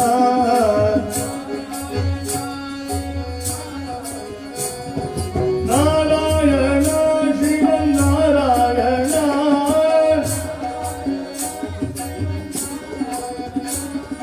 ನಾರಾಯಣ ಶ್ರೀಮನ್ನಾರಾಯಣ ನಾರಾಯಣ ನಾರಾಯಣ ಶ್ರೀಮನ್ನಾರಾಯಣ ನಾರಾಯಣ ನಾರಾಯಣ ಶ್ರೀಮನ್ನಾರಾಯಣ ನಾರಾಯಣ ನಾರಾಯಣ ಶ್ರೀಮನ್ನಾರಾಯಣ ನಾರಾಯಣ ನಾರಾಯಣ ಶ್ರೀಮನ್ನಾರಾಯಣ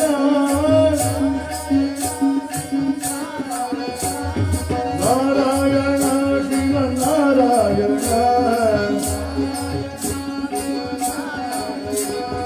ನಾರಾಯಣ ಶ್ರೀಮನ್ನಾರಾಯಣ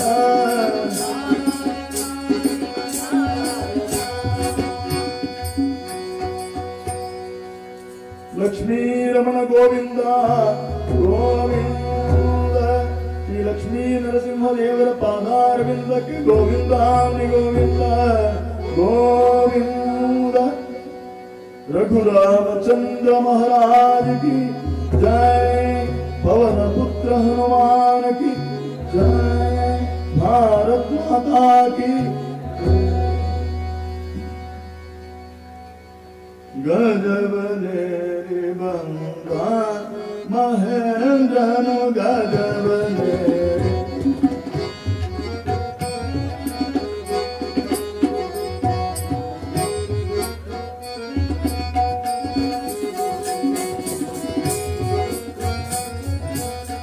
त्रिजगवन्द्य देवेन्द्र मुदबिंद त्रिजगवन्द्य देवेन्द्र मुदबिंद गजबले बंगा महेंद्रनु गजबले बंगा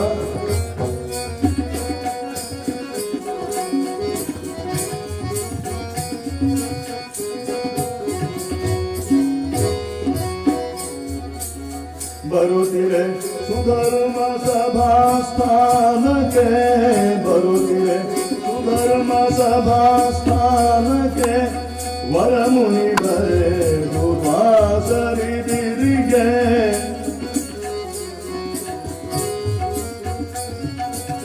गजबले बंदा महेंद्रनु गजबले गजबले बंदा गजबले बंदा ಅದೊಮ್ಮೆ ಶ್ರೀಮನ್ನಾರಾಯಣನ ದರ್ಶನವನ್ನು ಮಾಡಿಕೊಂಡು ದೂರ್ವಾಸ ಮಹರ್ಷಿಗಳು ವೈಕುಂಠದಿಂದ ಶ್ರೀಮನ್ನಾರಾಯಣನ ಪಾದಪದ್ಮಕ್ಕೆ ಅಲಂಕೃತವಾಗಿರುವಂತಹ ದಿವ್ಯವಾದಂತಹ ಮಾಲೆಯನ್ನ ಕೈಯಲ್ಲಿ ಹಿಡಿದುಕೊಂಡು ಭಕ್ತಿ ಭಾವದಿಂದ ಅದನ್ನ ಕಣ್ಣಿಗೊತ್ತಿಕೊಂಡು ಬರ್ತಾ ಇದ್ದಾರೆ. ಅದೇ ಹೊತ್ತಿಗೆ ಸುರರ ಅಧಿಪತಿಯಾದಂತಹ ದೇವೇಂದ್ರ ಗಜವನ್ನ ಏರಿಕೊಂಡು ಬರ್ತಾ ಇದ್ದಾನೆ. ಆ ದೇವೇಂದ್ರನನ್ನ ಕಂಡು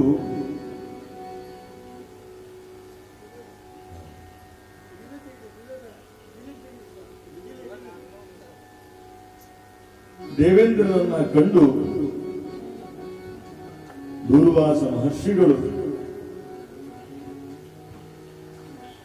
ಹೇ ಇಂದ್ರದೇವ, ತ್ರಿಜಗದಧಿಪತಿಯಾದಂತಹ ಮಹಾವಿಷ್ಣುವಿನ ದಿವ್ಯ ಪದಕಮಲಗಳಿಗೆ ಅರ್ಪಿಸಿದಂಥ ಕುಸುಮಮಾಲೆ ಇದು ಮಹಾವಿಷ್ಣುವಿನ ಪ್ರಸಾದ, ಇದನ್ನು ಸ್ವೀಕಾರ ಮಾಡು ಎಂಬುದಾಗಿ ದೇವೇಂದ್ರನ ಕೈಗೆತ್ತಿದ್ದಾರೆ ಆ ದಿವ್ಯವಾದಂತಹ ಕುಸುಮಮಾಲೆಯನ್ನ. ಆವಾಗ ಆ ದೇವೇಂದ್ರ ಸುರಪನದನು ಗದ ಶಿರದ ಮೇಲಿಡೆ, ದೇವೇಂದ್ರ ದೂರ್ವಾಸರಿದ್ದಂತಹ ಕುಸುಮ ಮಾಲೆಯನ್ನ ತಾತ್ಸಾರ ಭಾವದಿಂದ, ಉಪೇಕ್ಷಾ ಭಾವನದಿಂದ ತಾನು ಕುಳಿತಿದ್ದಂತಹ ಗಜದ ಆನೆಯ ಶಿರದ ಮೇಲೆ ಇರಿಸಿದ್ದಾನೆ. ಆ ಗಜವು ಮುಂದೆ ಅಡಿಯಿಡಬೇಕಾದ್ರೆ ಶಿರದ ಮೇಲೆ ಧರಿಸಿದ್ದಂತ ಆ ಕುಸುಮ ಮಾಲೆ ಹೊಪ್ಪನೆ ನೆಲಕ್ಕೆ ಬಿತ್ತು. ಆ ಕುಸುಮ ಮಾಲೆಯನ್ನ ತುಳಿದು ಗಜ ಮುಂದಕ್ಕೆ ಹೋಯಿತು. ಭಗವಂತನ ವರಪ್ರಸಾದಕ್ಕೆ ಈ ದೇವೇಂದ್ರ ಅಪಮಾನ ಮಾಡಿದ್ದಾನೆ, ತಾತ್ಸಾರ ಮಾಡಿದ್ದಾನೆ, ಉಪೇಕ್ಷೆ ಮಾಡಿದ್ದಾನೆ ಎಂಬುದಾಗಿ ದೂರ್ವಾಸರು ಸಿಟ್ಟಿಗೆದ್ದಿದ್ದಾರೆ. ಯಾವ ಸ್ವರ್ಗದ ಅಧಿಪತ್ಯದಿಂದ ನೀನು ಅಹಂಕಾರದಿಂದ ಮದದಿಂದ ಬೀಗುತ್ತಾ ಇದ್ದೀಯೋ, ಭಗವಂತನ ವರಪ್ರಸಾದವನ್ನ ಉಪೇಕ್ಷೆ ಮಾಡಿದಂತಹ ಕಾರಣ ಆ ಸ್ವರ್ಗದ ಅಧಿಪತ್ಯ ನಷ್ಟವಾಗಿ ಹೋಗಲಿ, ನಿನ್ನ ಕೈ ತಪ್ಪಿ ಹೋಗಲಿ, ನಿನ್ನ ಕೀರ್ತಿ ಅಧಿಕಾರ ಎಲ್ಲವೂ ಕೂಡ ನಾಶವಾಗಿ ಹೋಗಲಿ ಎಂಬುದಾಗಿ ಶಾಪವನ್ನು ಇಟ್ಟಿದ್ದಾರೆ ದೂರ್ವಾಸರು. ಆವಾಗ ತಾನು ಮಾಡಿದಂತಹ ತಪ್ಪಿನ ಅರಿವಾಗಿದೆ ಇಂದ್ರನಿಗೆ. ದೇವರ ಪ್ರಸಾದ ಅಂತೇಳಿ ಹೇಳಿದ್ರೆ ಸಾಮಾನ್ಯವಾದದ್ದಲ್ಲ. ಇವತ್ತು ಸತ್ಯನಾರಾಯಣ ಸ್ವಾಮಿಯ ಪ್ರಸಾದವನ್ನು ನಾವೆಲ್ಲ ಸ್ವೀಕಾರ ಮಾಡಿದ್ದೇವೆ. ಸತ್ಯನಾರಾಯಣ ಕಥೆಯಲ್ಲಿ ನಾವೆಲ್ಲ ಕೇಳ್ತೇವೆ, ವರ್ಷ ವರ್ಷ ಕೇಳ್ತೇವೆ. ಪ್ರಸಾದವನ್ನು ಉಪೇಕ್ಷೆ ಮಾಡಿದರೆ ಯಾವ ದುರ್ಗತಿ ನಮಗೆ ಬರ್ತದೆ ಎನ್ನುವುದನ್ನು ನಾವು ಕೇಳ್ತೇವೆ. ಆದರೂ ಕೂಡ ಎಷ್ಟೋ ಮಂದಿಗೆ ದೇವರ ಪ್ರಸಾದದ ಮಹಿಮೆ ಅರ್ಥವಾಗುವುದಿಲ್ಲ. ಕಾರಣ ಹಿತೋಪದೇಶದಲ್ಲಿ ಬಹಳ ಸುಂದರವಾದಂತಹ ಒಂದು ಮಾತನ್ನು ಹೇಳ್ತಾರೆ. ಯೌವನಂ ಧನ ಸಂಪತ್ತಿ ಅಧಿಕಾರಂ ಅವಿವೇಕತ ಏಕೈಕಮಪಿ ಅನರ್ಥಾಯ ಕಿಮು ಯತ್ರ ಚತುಷ್ಟಯ. ಯೌವನ, ಧನ ಸಂಪತ್ತು, ಅಧಿಕಾರ ಹಾಗೂ ಅವಿವೇಕ. ಯೌವನ, ಧನ ಸಂಪತ್ತು, ಅಧಿಕಾರ, ಅವಿವೇಕ, ಈ ನಾಲ್ಕರಲ್ಲಿ ಒಂದು ಮನುಷ್ಯನಿಗೆ ಬಂದರೂ ಸಾಕಂತ. ಒಂದು ಬಂದರೂ ಸಾಕು, ಮನುಷ್ಯನ ಮತಿ ತಪ್ಪಿಸಿ ಬಿಡುತ್ತದೆ, ಭ್ರಮೆಯಲ್ಲಿ ಅವನನ್ನು ತೇಲಾಡಿಸಿ ಬಿಡುತ್ತದೆ. ಹಾಗಿರುವಾಗ ಇವು ನಾಲ್ಕು ಕೂಡ ಮನುಷ್ಯನಿಗೆ, ಒಬ್ಬ ಮನುಷ್ಯನಿಗೆ ಬಂದು ಬಿಟ್ರೆ ಅವನ ಸ್ಥಿತಿ ಹಾಗಿರ್ಬೋದು ಎನ್ನುವುದಕ್ಕೆ ಒಂದು ಉದಾಹರಣೆಯನ್ನು ಕೊಡ್ತಾರೆ. ಒಂದು ಮಂಗ, ಆ ಮಂಗ ಹೇಗಿರ್ತದೆ ನಿಮಗೆ ಗೊತ್ತು. ಚಪಲತೆಯಿಂದ ಚಪ್ಪರಿಸುವಂತಹ ಪ್ರವೃತ್ತಿ ಒಂದು ಕ್ಷಣವೂ ಇದ್ದಲ್ಲಿ ಇರೋದಿಲ್ಲ. ಅಂಥ ಮಂಗಕ್ಕೆ ಕೆಲವು ಯುವಕರೆಲ್ಲ ಸೇರಿಕೊಂಡು ಮದ್ಯ ಕುಡಿಸಿಬಿಟ್ರು. ಮೊದಲೇ ಮಂಗ, ಈಗ ಮದ್ಯ ಕುಡಿದಿದೆ. ಮದ್ಯ ಕುಡಿದಂತಹ ಮಂಗ ಮರವನ್ನ ಏರಿದೆ. ಮರದಲ್ಲಿ ಒಂದು ಚೇಳು ಅದನ್ನ ಕುಟುಕಿದೆ, ಚೇಳು ಕಚ್ಚಿದೆ. ಮೊದಲೇ ಮಂಗ ಮದ್ಯ ಕುಡಿದಿದೆ, ಮರ ಏರಿದೆ, ಮರದಲ್ಲಿರುವಂತಹ ಒಂದು ಚೇಳು ಕಡಿದಿದೆ. ಆ ಹೊತ್ತಿಗೆ ಆ ಮರದಲ್ಲಿದ್ದಂತಹ ಒಂದು ಬ್ರಹ್ಮ ರಾಕ್ಷಸ ಆ ಮಂಗವನ್ನು ಹಿಡ್ಕೊಂಡು ಬಿಟ್ಟಿದಂತೆ. ಹೇಗಿರ್ಬೋದು ಆ ಮಂಗನ ಪರಿಸ್ಥಿತಿ, ಯೋಚನೆ ಮಾಡಿ. ಹಾಗೆ ಯೌವನ, ಧನ ಸಂಪತ್ತು, ಅಧಿಕಾರ, ಅವಿವೇಕ ಇವು ನಾಲ್ಕು ಕೂಡ ಒಬ್ಬ ಮನುಷ್ಯನಿಗೆ ಬಂದು ಬಿಟ್ರೆ ಮಂಗನ ಈ ಸ್ಥಿತಿಯೇ ಬಂದು ಬಿಡ್ತದೆ ಅಂತ ಹೇಳ್ತಾರೆ. ಅಂದ್ರೆ ಅವನಿಗೆ ಯಾರು ತನ್ನ ಕಣ್ಣ ಮುಂದೆ ಇದ್ದಾರೆ ಕಾಣಿಸುವುದೇ ಇಲ್ಲ. ಉಬ್ಬದಿರು ಉಬ್ಬದಿರು ಎಲೆ ಮಾನವ, ಉಬ್ಬದಿರು ಉಬ್ಬದಿರು ಎಲೆ ಮಾನವ, ಪುಲಿಯಮ ಬೊಬ್ಬಿಡುತ್ತ ಕಾದಿರುವ ಉಬ್ಬದಿರು ಉಬ್ಬದಿರು ಎಲೆ ಮಾನವ.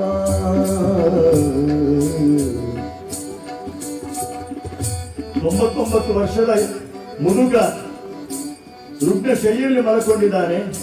ಈಗಲೂ ಮತ್ತೆ ಕಣ್ಣು ಮುಚ್ಚುವಂತಹ ಸ್ಥಿತಿ. ಡಾಕ್ಟರ್ ಪರೀಕ್ಷೆ ಮಾಡಿ ಬಂದು ಹೇಳ್ತಾರೆ, ಯಾರಿಗೆಲ್ಲ ಹೇಳಬೇಕು ಹೇಳಿಬಿಡಿ, ಯಾವ ಪ್ರಯೋಜನವಿಲ್ಲ ಅಂತೇಳಿ ಹೇಳಿ. ಆಗ ಮಕ್ಕಳು ಬಂದು ಕೇಳ್ತಾರಂತೆ, ತಾತ ಅಪ್ಪ ನಿಮ್ಮ ಕೊನೆಯ ಆಸೆ ಏನಾದ್ರೂ ಇದ್ರೆ ಹೇಳಿ ಅಂತೇಳಿ ಹೇಳುವಾಗ ಮೆಲ್ಲ ಕಣ್ಣು ಬಿಟ್ಟು ಮುದುಗೆ ಹೇಳ್ತಾನಂತೆ, ಬೇರೆ ಡಾಕ್ಟರ್ ಕರ್ಕೊಂಡು ಬನ್ನಿ ಅಂತೇಳಿ ಹೇಳಿ.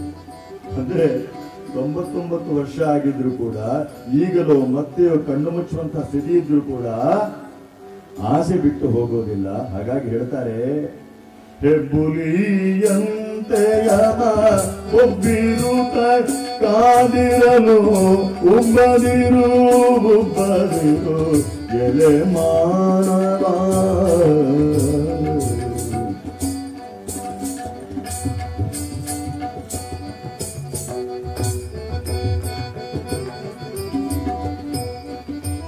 ಕುಲ ಬಲ ರೂಪ ಯೌವನ ಸತಿ ಸಿರಿ ವಿದ್ಯೆ ತಪಸ್ಸು, ಹೀಗೆ 8 ವಿಧವಾದಂತಹ ಮದ ಮನುಷ್ಯನನ್ನ ಆವರಿಸ್ತದಂತೆ. ಎಲ್ಲವನ್ನು ಕೊಟ್ಟಿರುವಂತಹ ಅದು ಭಗವಂತ ಎನ್ನುವಂತಹ ಸತ್ಯ ಯಾರಿಗೆ ಮದ ಬರ್ತದೋ ಅವರಿಗೆ ಇದು ಮರೆತು ಹೋಗ್ತದೆ. ಹಾಗಾಗಿ ಇಲ್ಲಿ ಇಂದ್ರನಿಗೆ ಬಂದಂತಹ ಪರಿಸ್ಥಿತಿ ಈ ಮದದಿಂದಾಗಿ, ಎಲ್ಲವನ್ನು ಕೂಡ ನಾನು ಸಂಪಾದನೆ ಮಾಡಿದ್ದು ನನ್ನಿಂದಾಗಿ ಲಭಿಸಿದ್ದು ಎನ್ನುವಂತಹ ಮದ ಅವನಲ್ಲಿ ಇದ್ದಂತಹ ಕಾರಣ ಭಗವಂತನ ಪ್ರಸಾದವನ್ನು ಉಪೇಕ್ಷೆ ಮಾಡಿದ, ತಾತ್ಸಾರ ಮಾಡಿದ. ಇದೀಗ ದೇವತೆಗಳಿಗೂ ದೈತ್ಯರಿಗೂ ಕೂಡ ಯುದ್ಧ ನಡೆದಿದೆ. ಆ ಯುದ್ಧದಲ್ಲಿ ಇಂದ್ರ ಸೋತು ಹೋಗಿದ್ದಾನೆ, ಸ್ವರ್ಗದ ಅಧಿಪತ್ಯವನ್ನು ಕಳೆದುಕೊಂಡಿದ್ದಾನೆ. ತನ್ನ ಅನುಚರರೊಂದಿಗೆ ಪ್ರಾಣ ಉಳಿಸಿಕೊಳ್ಬೇಕು ಅಂತೇಳಿ ಹೇಳಿ ಅಲ್ಲಿ ಇಲ್ಲಿ ಕಣ್ಣು ತಪ್ಪಿಸಿಕೊಂಡು ಓಡಾಡ್ತಾ ಇದ್ದಾನೆ. ಹೇಗಾದ್ರೂ ಮಾಡಿ ಬದುಕಬೇಕು ಎನ್ನುವಂತಹ ಉದ್ದೇಶದಿಂದ ಕಣ್ಣು ತಪ್ಪಿಸಿ ಓಡ್ತಾ ಓಡ್ತಾ ತನ್ನ ಅನುಚರರೊಂದಿಗೆ ನೇರವಾಗಿ ಬ್ರಹ್ಮದೇವರ ಬಳಿಗೆ ಬರ್ತಾನೆ. ಸ್ವಾಮಿ, ನೀವೇ ಹೇಳಬೇಕು ನಾವು ಏನ್ ಮಾಡಬೇಕು ಅಂತೇಳಿ ಹೇಳಿ. ಈಗ ಮತ್ತೆ ನಾವು ಅಧಿಕಾರವನ್ನು ಪಡೀಬೇಕು, ಸ್ವರ್ಗದ ಅಧಿಪತ್ಯ ನಮಗೆ ಬರಬೇಕಾದ್ರೆ ಏನ್ ಮಾಡಬೇಕು? ಬ್ರಹ್ಮದೇವ ಹೇಳ್ತಾನೆ, ನಾವು ಶಿವನನ್ನು ಕೇಳೋಣ ಅಂತ. ಎಲ್ಲರೂ ಒಟ್ಟಾಗಿ ಕೈಲಾಸಕ್ಕೆ ಬಂದಿದ್ದಾರೆ, ಶಿವನನ್ನ ಪ್ರಾರ್ಥನೆ ಮಾಡ್ತಾರೆ. ಪರಶಿವ ಹೇಳ್ತಾನೆ, ಜಗದ ಒಡೆಯರಾದಂತಹ ಶ್ರೀಮನ್ನಾರಾಯಣನನ್ನ ನಾವು ಪ್ರಾರ್ಥನೆ ಮಾಡೋಣ, ಅವನೇ ಬಂದಿರುವಂತಹ ಈ ಕಂಟಕಕ್ಕೆ ಪರಿಹಾರ ಉಪಾಯವನ್ನು ನೀಡಬಲ್ಲ ಅಂತೇಳಿ ಹೇಳಿದಾಗ ಎಲ್ಲರೂ ಸೇರಿ ಸಾಮೂಹಿಕವಾಗಿ ಆ ಶ್ರೀಮನ್ನಾರಾಯಣನ ಸ್ತುತಿ ಮಾಡ್ತಾರಂತೆ.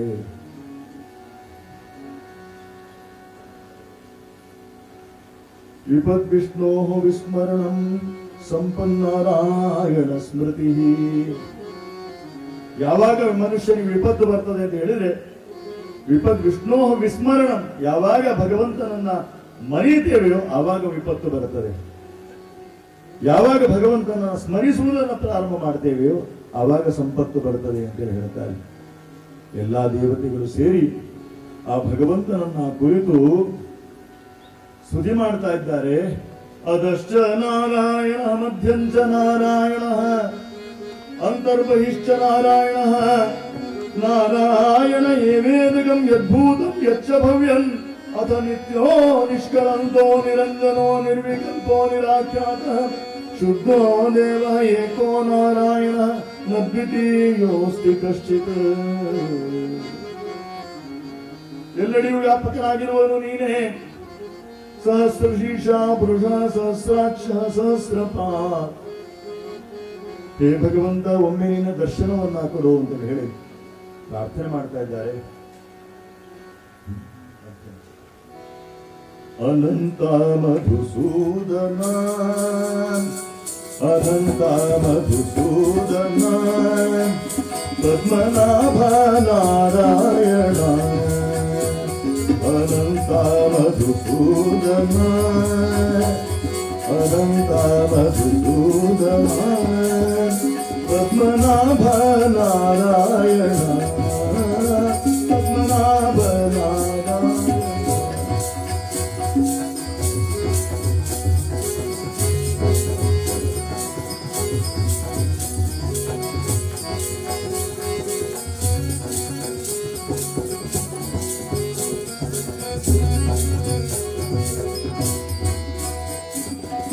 सकल देवादि देव सकल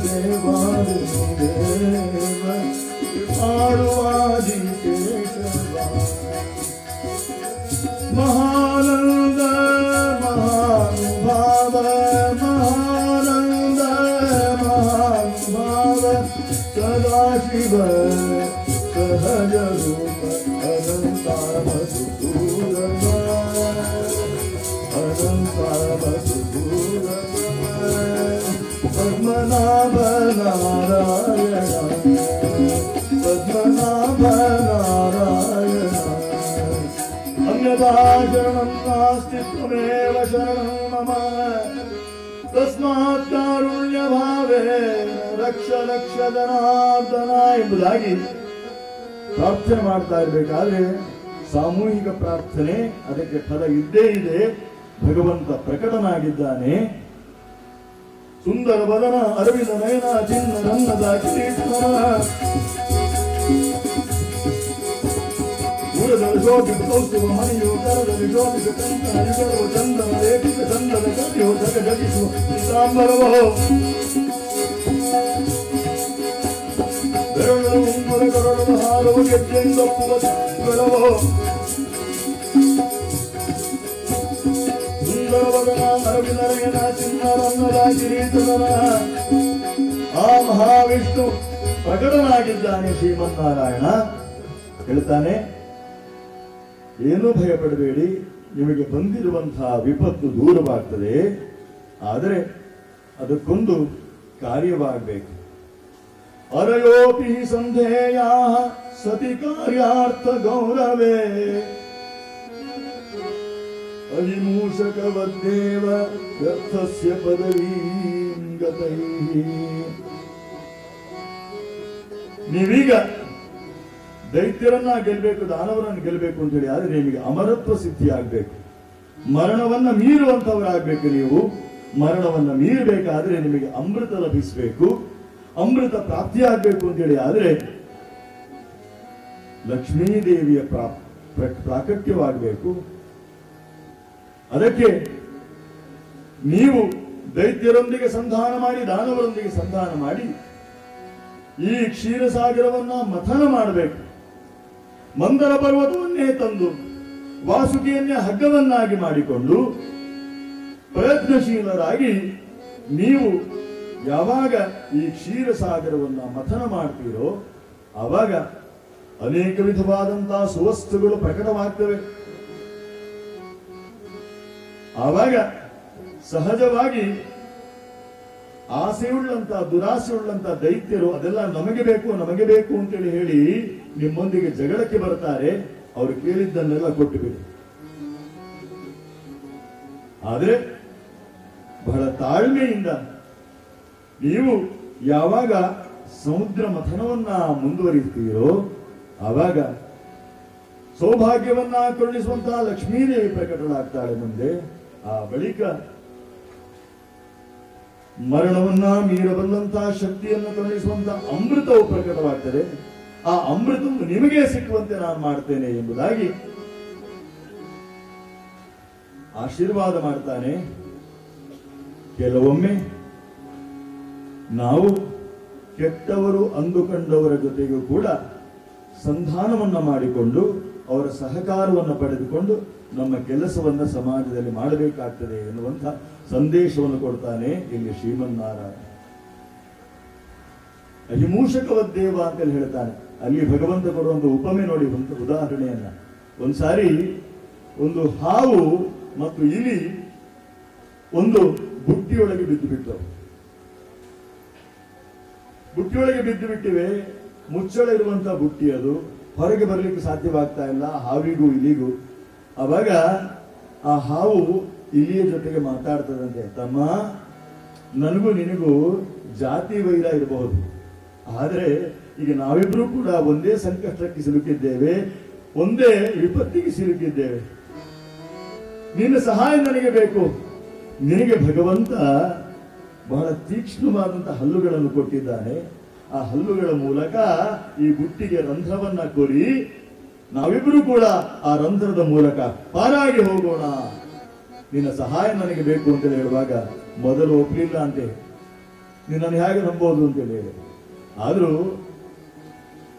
ಆ ಹಾವಿನ ಬಣ್ಣದ ಮಾತಿಗೆ ಮರುಳಾಗಿ ಇಲಿ ರಂಧ್ರವನ್ನ ಕೊರೆಯುತ್ತದಂತೆ, ತೂತನ್ನು ಕೊರೆಯುತ್ತದೆ. ತೂತನ್ನು ಕೊರೆದಾಗ ಹಾವು ಹೇಳ್ತದೆ, ನೀನು ಮೊದಲು ಹೊರಗೆ ಹೋಗು ಅಂತ ಹೇಳಿ. ಇಲ್ಲಿ ಹೊರಕ್ಕೆ ಬಂತು, ಕ್ಷಣಾರ್ಧದಲ್ಲಿ ಹಾವು ಕೂಡ ಹೊರಕ್ಕೆ ಬಂತು. ಹೊರಕ್ಕೆ ಬಂದದೆ ತವಕ್ಕಂತೇಳಿ ಹಾರಿ ಆ ಇಲಿಯನ್ನು ನುಂಗೇ ಬಿಟ್ಟಿತು. ಇದು ಅಹಿಮೂಷಕ ನ್ಯಾಯ ಅಂತ ಹೇಳಿ ಭಗವಂತ ಶ್ರೀಮದ್ ಭಾಗವತದಲ್ಲಿ ಹೇಳುವಂತಹದ್ದು. ದುಷ್ಟರು ಇರ್ತಾರೆ, ಹಾಗಂತೇಳಿ ಹೇಳಿ ಅವರನ್ನು ಉಪೇಕ್ಷೆ ಮಾಡ್ಲಿಕ್ಕೆ ಆಗೋದಿಲ್ಲ. ಸಮಾಜದಲ್ಲಿ ಒಂದು ಒಳ್ಳೆ ಕೆಲಸವನ್ನು ಮಾಡುವಂತ ಸಂದರ್ಭದಲ್ಲಿ ಅವರ ಸಹಕಾರವನ್ನು ಕೂಡ ನಾವು ಬಳಸಬೇಕಾಗ್ತದೆ. ಅವರನ್ನು ಕೂಡ ಒಲಿಸಿಕೊಂಡು ನಮ್ಮ ಒಳ್ಳೆಯ ಕಾರ್ಯದಲ್ಲಿ ಅವರನ್ನು ಬಳಸಿಕೊಳ್ಳಬೇಕು ಎನ್ನುವಂತಹ ತತ್ವವನ್ನು ಭಗವಂತ ಉಪದೇಶ ಮಾಡ್ತಾನೆ ಈ ಕಥೆಯ ಮೂಲಕ. ಸಹಕಾರದಿಂದ ಮಾತ್ರ ಸಮಾಜದಲ್ಲಿ ಒಳ್ಳೆಯ ಕಾರ್ಯವನ್ನು ಮಾಡಲಿಕ್ಕೆ ಸಾಧ್ಯ ಉಂಟು. ಒಬ್ಬ ರಾಜ ಅವನ ಹುಟ್ಟುಹಬ್ಬವನ್ನು ಆಚರಣೆ ಮಾಡಬೇಕು ಅಂತೇಳಿ ಹೇಳಿ ಊರವರನ್ನೆಲ್ಲ ಕರೆದಿದ್ದಾನೆ. ಒಂದು ದೊಡ್ಡ ಮೈದಾನದಲ್ಲಿ ಅದಕ್ಕೆ ಬೇಕಾದಂತ ಏರ್ಪಾಡು ಮಾಡಿದ್ದಾನೆ. ಸಾವಿರಾರು ಮಂದಿಗೆ ಭೋಜನದ ವ್ಯವಸ್ಥೆಯನ್ನು ಮಾಡಿದ್ದಾನೆ. ಸಾವಿರಾರು ಮಂದಿ ಕೂತಿದ್ದಾರೆ ಊಟಕ್ಕೆ. ಅವಾಗ ಒಂದು ಘೋಷಣೆಯನ್ನು ಮಾಡ್ತಾ ಇದ್ದಾನೆ ಮಹಾರಾಜ. ನೋಡಿ, ಈ ಭೋಜನದಲ್ಲಿ ಶುದ್ಧವಾದಂತಹ ತುಪ್ಪದಿಂದ ತಯಾರು ಮಾಡಿದಂತ ಅತ್ಯಂತ ವಿಶಿಷ್ಟವಾದಂತಹ ಲಡ್ಡುಗಳನ್ನ ಬಳಸಲಾಗ್ತದೆ. ಯಾರು ಅತಿ ಹೆಚ್ಚು ಲಡ್ಡುಗಳನ್ನ ತಿಂತಾರೋ ಅವರಿಗೆ ವಿಶೇಷವಾದಂತಹ ಬಹುಮಾನವನ್ನು ಕೊಡಲಾಗುವುದು ಎಂಬುದಾಗಿ ಘೋಷಣೆಯನ್ನು ಮಾಡಿ ಜನರಿಗೆಲ್ಲ ಸಂಭ್ರಮವೋ ಸಂಭ್ರಮ. ಸುಗ್ರಾಸವಾದಂತಹ ಭೋಜನ, ಶುದ್ಧ ತುಪ್ಪದಿಂದ ಮಾಡಿದಂತಹ ಲಡ್ಡು, ಅದರ ಜೊತೆಗೆ ಯಾರು ಹೆಚ್ಚು ತಿಂತಾರೋ ಅದಕ್ಕೆ ಬಹುಮಾನ ಬೇರೆ. ಜನ ಎಲ್ಲ ಕೂತಿದ್ದಾರೆ, ಊಟಕ್ಕೆ ಎಲೆ ಹಾಕಿದ್ದಾರೆ, ಲಡ್ಡನ್ನ ತಂದು ಬಡಿಸ್ತಾ ಇದ್ದಾರೆ. ಆವಾಗ ಮಹಾರಾಜ ಮತ್ತೊಂದು ಘೋಷಣೆಯನ್ನು ಮಾಡಿ, ಇಲ್ಲಿ ಯಾರು ಕೂಡ ಲಡ್ಡನ್ನ ತಿನ್ನಬಾರದು. ಇದೇನಪ್ಪ ಹೊಸ ಘೋಷಣೆ? ಎಲ್ಲ ಉಚಿತ ಉಚಿತ ಅಂತ ಹೇಳಿ ಇದೇನಪ್ಪ ಹೊಸ ಘೋಷಣೆ? ನೋಡಿ, ಲಡ್ಡು ತಿನ್ಬೇಕು, ಆದರೆ ಲಡ್ಡು ತಿನ್ಬೇಕಾದ್ರೆ ಒಂದು ನಿಯಮ ಇದೆ. ಲಡ್ಡನ್ನು ತಿನ್ನುವಾಗ ತಲೆ ತಗ್ಗಿಸಬಾರದು, ಕೈ ಬಗ್ಗಿಸಬಾರದು. ಕೈಯನ್ನ ಬಗ್ಗಿಸಬಾರದು, ತಲೆಯನ್ನ ತಗ್ಗಿಸಬಾರದು. ಈ ಸ್ಥಿತಿಯಲ್ಲಿ ಯಾರು ಅತಿ ಹೆಚ್ಚು ಲಡ್ಡುಗಳನ್ನ ತಿಂತಾರೋ ಅವರಿಗೆ ಬಹುಮಾನ ಕೊಡಲಾಗುವುದು ಅಂತ ಹೇಳಿ ಎಲ್ಲ ಇವನ ಮೋಸ ಮಾಡ್ತಾ ಇದ್ದಾನಲ್ಲ. ತಲೆ ತಗ್ಗಿಸದೆ, ಕೈ ಬಗ್ಗಿಸದೆ ಲಡ್ಡು ತಿನ್ನೋದು ಹೇಗೆ? ಎಲ್ಲರೂ ಮುಖ ಮುಖ ನೋಡ್ತಾ ಇದ್ದಾರೆ. ಆವಾಗ ಒಬ್ಬ ಬುದ್ಧಿವಂತ ಬಂದ, ಮಹಾರಾಜರೇ ನಾನ್ ತಿಂತೇನೆ ಅಂತ ಹೇಳಿದ. ತನ್ನ ಮಿತ್ರನನ್ನ ಕರ್ಕೊಂಡು ಬಂದಿದ್ದಾನೆ, ಎದುರು ಕುತ್ಕೊಳಿಸಿದ್ದಾನೆ. ಅವನಿಗೆ ಎಲೆ ಹಾಕಲಾಯಿತು, ಇವನಿಗೆ ಎಲೆ ಹಾಕಿದೆ. ಇಬ್ಬರ ಎಲೆಯಲ್ಲೂ ಕೂಡ ಲಡ್ಡನ್ನು ಬಡಿಸಿದ್ದಾರೆ. ಆ ಎದುರು ಕೂತಿದ್ದಂತ ಮಿತ್ರನಿಗೆ ಮೊದಲೇ ಸೂಚನೆಯನ್ನು ಕೊಟ್ಟಿದ್ದ ಇವನು, ನೋಡು ಲಡ್ಡು ಹೇಗೆ ತಿನ್ಬೇಕು ಅಂತ ಹೇಳಿ. ಮಹಾರಾಜರೇ ನಾನು ತಿಂದು ತೋರಿಸ್ತೇನೆ, ತಲೆ ತಗ್ಗಿಸೋದಿಲ್ಲ, ಕೈ ಬಗ್ಗಿಸೋದಿಲ್ಲ, ಲಡ್ಡು ತಿಂತೇನೆ ನೋಡಿ ಅಂತೇಳಿ ಹೇಳಿ ಎದುರು ಕೂತಿದ್ದಂಥ ಆ ಮಿತ್ರನ ಎಲೆಯಲ್ಲಿದ್ದಂಥ ಲಡ್ಡಿಗೆ ಕೈ ಹಾಕಿದ. ತಲೆ ತಗ್ಗಿಸ್ಲಿಲ್ಲ, ಕೈ ಬಗ್ಗಿಸ್ಲಿಲ್ಲ, ಹಾಗೆ ಎತ್ತಿದ, ಅವನ ಬಾಯಿಗಿಟ್ಟ. ಒಂದಾಯ್ತು, ಮತ್ತೊಂದನ್ನು ತೆಗೆದ, ಇವನ ಬಾಯಿಗಿಟ್ಟ. ಅದೇ ರೀತಿಯಲ್ಲಿ ನನಗೂ ಮಾಡು ಅಂತೇಳಿ ಮೊದಲೇ ಸೂಚನೆಯನ್ನು ಕೊಟ್ಟಿದ್ದ. ಅವನು ಹಾಗೆ ಇವನ ಎಲೆ ಮುಂದೆ ಬಳಸಿದ್ದಂತಹ ಲಡ್ಡಿಗೆ ಕೈ ಹಾಕಿದ. ತಲೆ ತಗ್ಗಿಸ್ಲಿಲ್ಲ, ಕೈ ಬಗ್ಗಿಸ್ಲಿಲ್ಲ, ಇವನಿಗೆ ತಿನ್ನಿಸ್ತಾ ಇದ್ದ. ಮಹಾರಾಜರು ಕರೆದು, ಭೇಷ್, ನಿನ್ನ ಬುದ್ಧಿವಂತಿಕೆ ಮೆಚ್ಚಿದ್ದೇನೆ ಅಂತ ಹೇಳಿ ಬಹುಮಾನವನ್ನು ಕೊಡ್ತಾನೆ. ಪರಸ್ಪರ ಸಹಕಾರದಿಂದ ಒಂದು ಮಹತ್ ಕಾರ್ಯವನ್ನು ಸಾಧಿಸಲಿಕ್ಕೆ ಸಾಧ್ಯ ಉಂಟು ಎನ್ನುವುದನ್ನ ಸಂದೇಶವನ್ನು ಕೊಡ್ತಾನೆ ಭಗವಂತ.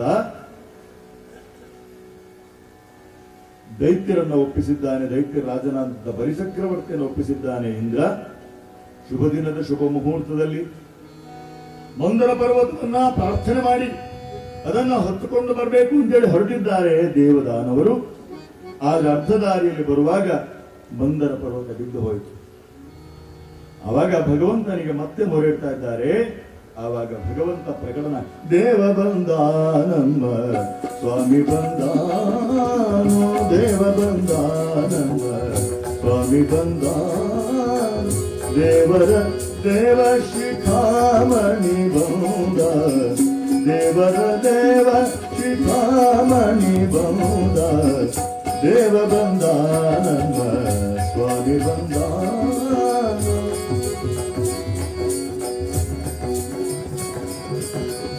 ಉರಗ ಶಯನ ಬಂದ, ಗರುಡ ಗಮನ ಬಂದ, ಲಕ್ಷ್ಮೀ ರಮಣ ಗೋವಿಂದ ಗೋವಿಂದ. ಉರಗ ಶಯನ ಬಂದ ಗರುಡ ಗಮನ ಬಂದ ನರಗೊಲಿದವ ಬಂದ ನಾರಾಯಣ ಬಂದ ದೇವ ಬಂದ ನಮ್ಮ ಸ್ವಾಮಿ ಬಂದಾನು ದೇವ ಬಂದ ನಮ್ಮ ಗರುಡ ಗಮನಾಗಿ ಆ ಮಹಾವಿಷ್ಣು ಬಂದಿದ್ದಾನೆ. ಗರುಡನ ಬೆನ್ನೇರಿ ಬಂದಂತಹ ಭಗವಂತ ಆ ಮಂದರ ಪರ್ವತವನ್ನು ಹೊತ್ತುಕೊಂಡು ಬಂದಿದ್ದಾನೆ. ಕ್ಷೀರಸಾಗರದ ದಡದಲ್ಲಿ ಇರಿಸಿದ್ದಾನೆ. ಇದೀಗ ದೇವದಾನವರು ಸೇರಿ ಆ ಮಂದರ ಪರ್ವತವನ್ನ ಎಳೆದು ತಂದು ಸಮುದ್ರದಲ್ಲಿ ಇರಿಸಬೇಕಾದ್ರೆ ಮುಳುಗೇ ಹೋಯಿತು ಆ ಮಂದರ ಪರ್ವತ. ಆವಾಗ ದೇವತೆಗಳು ನಿಷ್ಕರ್ಷ ಮಾಡ್ತಾರೆ, ವಿಘ್ನ ವಿನಾಶಕನಾದಂತಹ ಆ ಗಣಪತಿಯನ್ನ ಪ್ರಾರ್ಥನೆ ಮಾಡದೇ ಇದ್ದಂತಹ ಕಾರಣ ನಮಗೆ ಬಾರಿ ಬಾರಿ ವಿಘ್ನಗಳು ಬರ್ತಾ ಇವೆ. ಶುಕ್ಲಾಂಬರದರಂ ವಿಷ್ಣುಂ ಶಶಿವರ್ಣಂ ಚತುರ್ಭುಜಂ ಪ್ರಸನ್ನವದನಂ ಧ್ಯಾಯೇ ಸರ್ವ ವಿಘ್ನೋಪಶಾಂತಯೇ. ಆ ಮಹಾವಿಷ್ಣು ಮಹಾಗಣಪತಿ ಸ್ವರೂಪನಾಗಿ ವ್ಯಾಪಕನಾಗಿದ್ದಾನೆ ಎನ್ನುವಂತಹ ತತ್ವವನ್ನು ಅನುಸಂಧಾನ ಮಾಡಿಕೊಂಡು ಪ್ರಾರ್ಥನೆ ಮಾಡಿದಾಗ ಆ ಭಗವಂತನೇ ಕೂರ್ಮಾವತಾರವನ್ನ ತಳೆದಿದ್ದಾನೆ. ತನ್ನ ಬೆನ್ನ ಮೇಲೆ ಆ ಮಂದರ ಪರ್ವತವನ್ನ ಹೊತ್ತುಕೊಂಡಿದ್ದಾನೆ. ಇದೀಗ ವಾಸುಕಿಯಲ್ಲಿ ಪ್ರಾರ್ಥನೆ ಮಾಡಿ ವಾಸುಕಿ ಬಂದಿದ್ದಾನೆ. ಆ ವಾಸುಕಿಯನ್ನ ಮಂದರ ಪರ್ವತಕ್ಕೆ ಬಿಗಿದಿದ್ದಾರೆ. ಈಗ ಮತ್ತೆ ಜಗಳ ಪ್ರಾರಂಭವಾಯಿತು. ದೇವತೆಗಳು ಹೇಳ್ತಾ ಇದ್ದಾರೆ, ನಾವು ಆ ವಾಸುಕಿಯ ತಲೆಯ ಭಾಗವನ್ನು ನಾವು ಹಿಡಿಯುವುದು. ದಾನವರು ಹೇಳ್ತಾ ಇದ್ದಾರೆ, ಇಲ್ಲ, ನಾವೇ ಶ್ರೇಷ್ಠ, ಯುದ್ಧದಲ್ಲಿ ಗೆದ್ದವರು ನಾವು, ಹಾಗಾಗಿ ತಲೆ ಏನಿದ್ರು ನಾವೇ ಹಿಡಿಯುವಂತ, ನೀವು ಬಾಲ ಹಿಡ್ಕೊಳ್ಳಿ. ಭಗವಂತ ಮೊದಲೇ ಹೇಳಿದ್ದ, ಅವ್ರ ಜೊತೆ ಚರ್ಚೆ ಮಾಡ್ಲಿಕ್ಕೆ ಹೋಗ್ಬೇಡಿ, ಅವ್ರು ಕೇಳಿದ್ದಕ್ಕೆಲ್ಲ ಹಾ ಹೇಳಿ ಒಪ್ಪಿಕೊಳ್ಳಿ, ಅಮೃತ ಪ್ರಕಟ ಆದ್ಮೇಲೆ ನೋಡೋಣ ಅಂತೇಳಿ ಹೇಳಿದ್ದ. ಹಾಗಾಗಿ ಆಯ್ತು ಅಂತೇಳಿ ಒಪ್ಪಿದ್ದಾರೆ. ಈಗ ದೇವತೆಗಳು ಬಾಲದ ಭಾಗವನ್ನು ಹಿಡಿದರು, ದಾನವರು ತಲೆಯ ಭಾಗವನ್ನು ಹಿಡಿದು ಮಥನವನ್ನ ಪ್ರಾರಂಭ ಮಾಡಿದ್ದಾರೆ. ಭಗವಂತ ಅದಿತ ನಾಮಕನಾಗಿ ಮೇಲ್ಭಾಗದಲ್ಲಿ ಆ ಪರ್ವತವನ್ನು ಎತ್ತಿ ಹಿಡಿದಿದ್ದಾನೆ. ತಳಭಾಗದಲ್ಲಿ ಕೂರ್ಮಾವತಾರವನ್ನ ತಳೆದು ಹೊತ್ತುಕೊಂಡಿದ್ದಾನೆ ಬೆನ್ನ ಮೇಲೆ. ಶಕ್ತಿ ರೂಪಿಯಾಗಿ ಆ ದೇವದಾನವರಲ್ಲಿ ಇದ್ದುಕೊಂಡು ಈ ಕಾರ್ಯವನ್ನು ಮಾಡಿಸ್ತಾ ಇದ್ದಾನೆ. ನೀನು ಚಾಲಕ ಶಕ್ತಿ, ನಾನೊಂದು ಯಂತ್ರ, ನಾನೊಂದು ಬರಿಯ ಮನೆ, ನೀನದರ ಮಂತ್ರ. ಭಗವಂತ ಎಲ್ಲರನ್ನೂ ಉಪಕರಣವಾಗಿಸಿಕೊಂಡು ಲೋಕಕ್ಕೆ ಕಲ್ಯಾಣವಾಗುವಂತಹ ಕಾರ್ಯವನ್ನು ಮಾಡ್ತಾನೆ. ಎಳ್ಳು ಕೊನೆಯು ಮುಳ್ಳು ಮೊನೆಯು ಪೊಳ್ಳು ಬಿಲದ ಒಳ್ಳ, ಎಲ್ಲ ಠಾವಿನಲ್ಲಿ ಲಕ್ಷ್ಮಿನಲ್ಲನಿದ್ದಾನೆ. ಎಳ್ಳು ಕೊನೆಯು ಮುಳ್ಳು ಮೊನೆಯು ಪೊಳ್ಳು ಬಿಲದ ಒಳಗೆ ಹೊರ, ಎಲ್ಲ ಠಾವಿನಲ್ಲಿ ಲಕ್ಷ್ಮಿನಲ್ಲನಿದ್ದಾನೆ. ಎಲ್ಲಾ ಠಾವಿನಲ್ಲಿ ಕೂಡ ಆ ಶ್ರೀಮನ್ನಾರಾಯಣ ಇದ್ದುಕೊಂಡು ಈ ಸಮುದ್ರ ಮಥನದ ಕಾರ್ಯವನ್ನು ಮಾಡಿಸ್ತಾ ಇದ್ದಾನೆ ದೇವದಾನವರಿಂದ. ಆವಾಗ ಆ ವಾಸುಕಿಯ 1000 ಹೆಡೆಗಳಿಂದ ಜ್ವಾಲೆ ಪ್ರಜ್ವಲಿಸ್ತಾ ಇವೆ, ಹೊರಹೊಮ್ಮುತ್ತಾ ಇವೆ. ಅನೇಕ ಮಂದಿ ರಾಕ್ಷಸರು ಮೂರ್ಛೆ ತಪ್ಪಿ ಬಿದ್ದಿದ್ದಾರೆ. ಆದರೂ ಕೂಡ ಪ್ರಯತ್ನವನ್ನ ಮುಂದುವರಿಸಿಕೊಂಡು ಮಥನದ ಕಾರ್ಯವನ್ನ ಮುಂದುವರಿಸ್ತಾ ಇರಬೇಕಾದ್ರೆ ಸುತ್ರಾಮ ವಿಭುದರು ಧನುಜ ಬಲವೊಂದಾಗಿ ಮಿತ್ರ ಭಾವದಲ್ಲಿ ಮಂದರ ತಂದು ಮಥಿಸೆ. ಪಾತ್ರವಾದ ಮಹಹಲಹಲ ಉದ್ಭವಿಸೆ, ಗಾತ್ರವನ್ನು ಬಚ್ಚಿಟ್ಟು ದಾನವರ ಅಮರರೊಡನೆ. ಮಥನ ಕಾರ್ಯವನ್ನು ಮುಂದುವರಿಸ್ತಾ ಇರಬೇಕಾದ್ರೆ ಇದ್ದಕ್ಕಿದ್ದಂತೆ ಹಾಲಾಹಲ ವಿಷ ಪ್ರಕಟವಾಗಿದೆ. ದೇವದಾನವರೆಲ್ಲ ಮೂರ್ಛೆ ಹೋಗ್ತಾ ಇದ್ದಾರೆ. ಇಡೀ ಲೋಕವೇ ತಲ್ಲಣಗೊಂಡಿದೆ. ಲೋಕವೇ ನಾಶವಾಗುವಂತಹ ಸ್ಥಿತಿ ಪ್ರಾಪ್ತವಾಗಬೇಕಾದ್ರೆ ಮಹಾವಿಷ್ಣು ಹೇಳ್ತಾ ಇದ್ದಾನೆ, ಲೋಕಕ್ಕೆ ಬಂದಿರುವಂತಹ ಅಮಂಗಲವನ್ನ ದೂರ ಮಾಡಬೇಕಾದ್ರೆ ಮಂಗಲಕರನಾದಂಥ ಶಿವನನ್ನ ಪ್ರಾರ್ಥನೆ ಮಾಡಿ ಅಂತ ಹೇಳುವಾಗ ದೇವತೆಗಳು ದಾನವರು ಸೇರಿ ಕೈಲಾಸಕ್ಕೆ ಬಂದು ಆ ಶಿವನನ್ನ ಪ್ರಾರ್ಥನೆ ಮಾಡ್ತಾರಂತೆ. ಪುರೇ ಶಂಕರ ಕರುಣಾಕರ, ಪುರೇ ಶಂಕರ ಕರುಣಾಕರಾಯ ಪುರುಷಂಕರ ದುರಿತ ದುರಾಗರಳ ಗಂಧರ ದುರಿತ ದುರಾಗರಳ ಗಂಧರ ಪುರುಷಂಕರ ಕರುಣಾಕರಾಯ ಪುರುಷಂಕರ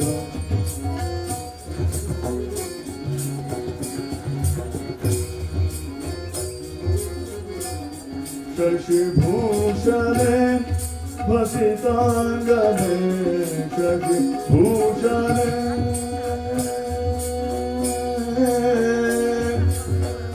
ಶಿವ ರುದ್ರ ಶಂಭೋ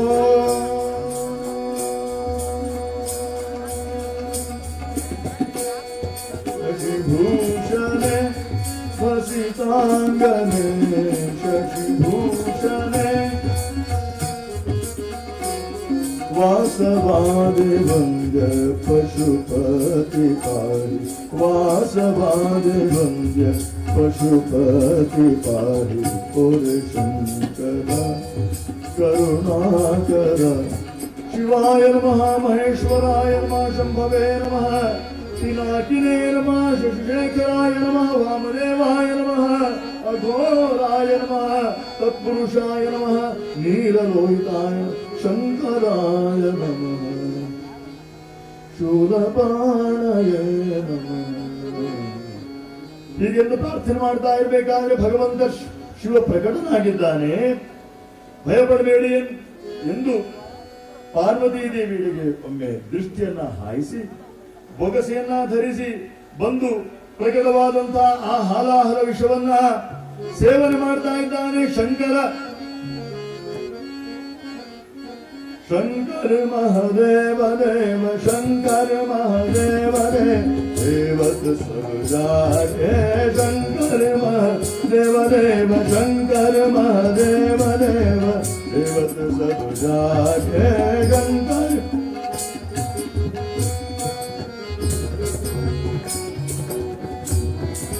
जटाजूट शीस गंग वहन तेरी अति प्रचंड जटाजूट शीस गंग वहन तेरी अति प्रचंड गौरी अर्धंग संग गौरी अर्धंग संग भंग रंग राधे शंकर महादेव रे शंकर महादेव देव शंकर हर नम पार्वती पदये हर हर महादेव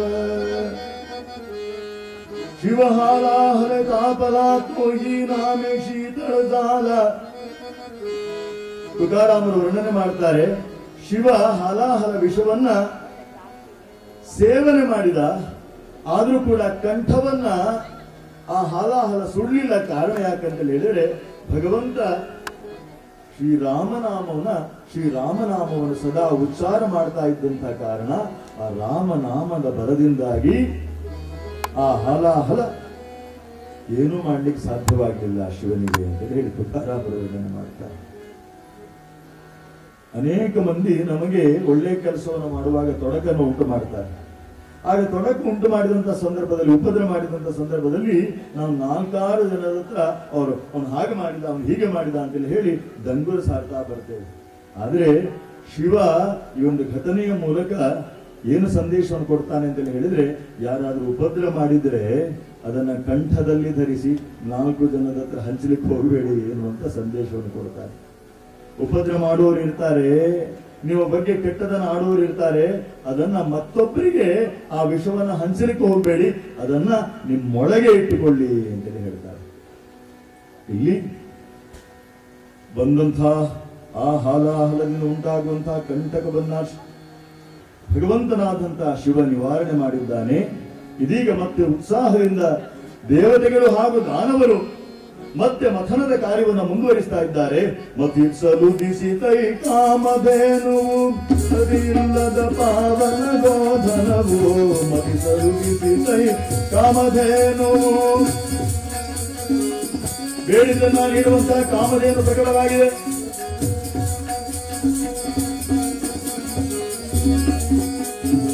ಸ್ವಚ್ಛ ಬೀಳು ಉಚ್ಚೈಷವವು ಹೆಚ್ಚಿನ ದಾಡೆಯ ಐರಾವತವು. ಅತ್ಯಂತ ಶ್ರೇಷ್ಠ ಕುದುರೆಯಾಗಿರುವಂತಹ ಉಚ್ಚೈಷವಸ್ಸು ಎನ್ನುವಂತಹ ಕುದುರೆ ಪ್ರಕಟವಾಗಿದೆ. ಬಲಿಚಕ್ರವರ್ತಿ ಅದನ್ನ ತನ್ನ ಬಳಿ ಇರಿಸಿಕೊಂಡಿದ್ದಾನೆ. ಐರಾವತ ಪ್ರಕಟವಾಗಿದೆ. ಅತ್ಯಂತ ಶುಭ್ರ ಬಣ್ಣದ ಐರಾವತ ಅದನ್ನ ಇಂದ್ರ ತನ್ನ ಬಳಿ ಇರಿಸಿಕೊಂಡು ಸುರಸುಂದರಿಯರು ಜನಿಸಲ ಪಾರ ಪರಿಜಾತ ತರುವರ ಸುರಸುಂದರಿಯರು ಜನಿಸಲ ಪಾರ. ಅನೇಕ ಮಂದಿ ಅಪ್ಸರೆಯರು ಹುಟ್ಟಿದ್ರು. ಪಾರಿಜಾತ ವೃಕ್ಷ ಹುಟ್ಟಿಕೊಂಡಿದ್ದು.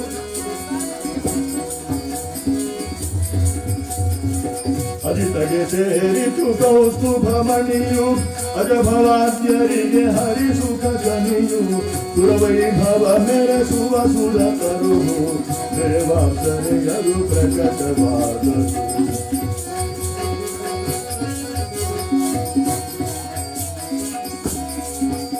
ಲಕ್ಷ್ಮೀರಮಣ ಗೋವಿಂದ ಗೋವಿಂದ. ಒಂದೊಂದೇ ಸುವಸ್ತುಗಳು ಪ್ರಕಟವಾಗ್ತಾ ಇವೆ. ಅದನ್ನ ಹಂಚಿಕೊಳ್ತಾ ಇದ್ದಾರೆ ದೇವತೆಗಳು ಹಾಗೂ ದಾನವರು. ಇನ್ನೇನು ಬರ್ಬೋದು ಅಂತೇಳಿ ಕಾಯ್ತಾ ಇದ್ದಾರೆ. ಆವಾಗ ತತಶ್ಚ ಆವಿರಭೂತ್ ಸಾಕ್ಷಾತ್ ಶ್ರೀರಮಾ ಭಗವತ್ಪರ ರಂಜಯಂತಿ ದಿಶಕಾಂತ್ಯ ವಿದ್ಯುತ್ ಸೌದಾಮನಿ ಯಥಾ. ಆ ಕ್ಷಣದಲ್ಲಿ ಎಲ್ಲರೂ ನೋಡ್ತಾ ಇದ್ದ ಹಾಗೆ ಅತ್ಯಂತ ದಿವ್ಯವಾದಂತಹ ರೂಪವುಳ್ಳಂಥ, ಮಂಗಲಮಯವಾದಂಥ, ತೇಜಸ್ಸುಳ್ಳಂಥ, ಕಾಂತಿಯುಳ್ಳಂಥ ರಮಾ ಅಂದ್ರೆ ಲಕ್ಷ್ಮೀದೇವಿ ಪ್ರಕಟಳಾಗಿದ್ದಾಳೆ. ಹಾಗಿದ್ದಳು ಆಕೆ.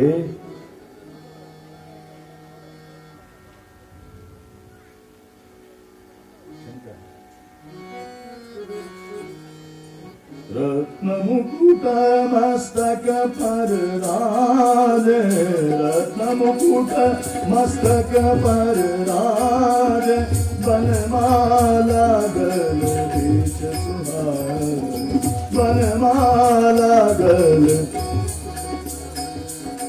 ಕಾರಣ ಕುಂಡಲ ಕರ ಕಂಕಣ ಕಾರಣ ಕುಂಡಲ ಕರ भगनो पुरशोभा अधिकारी भगनो पुरशोभा अधिकारी जय कमले कमलासन सुंदर जय कमले कमलासन.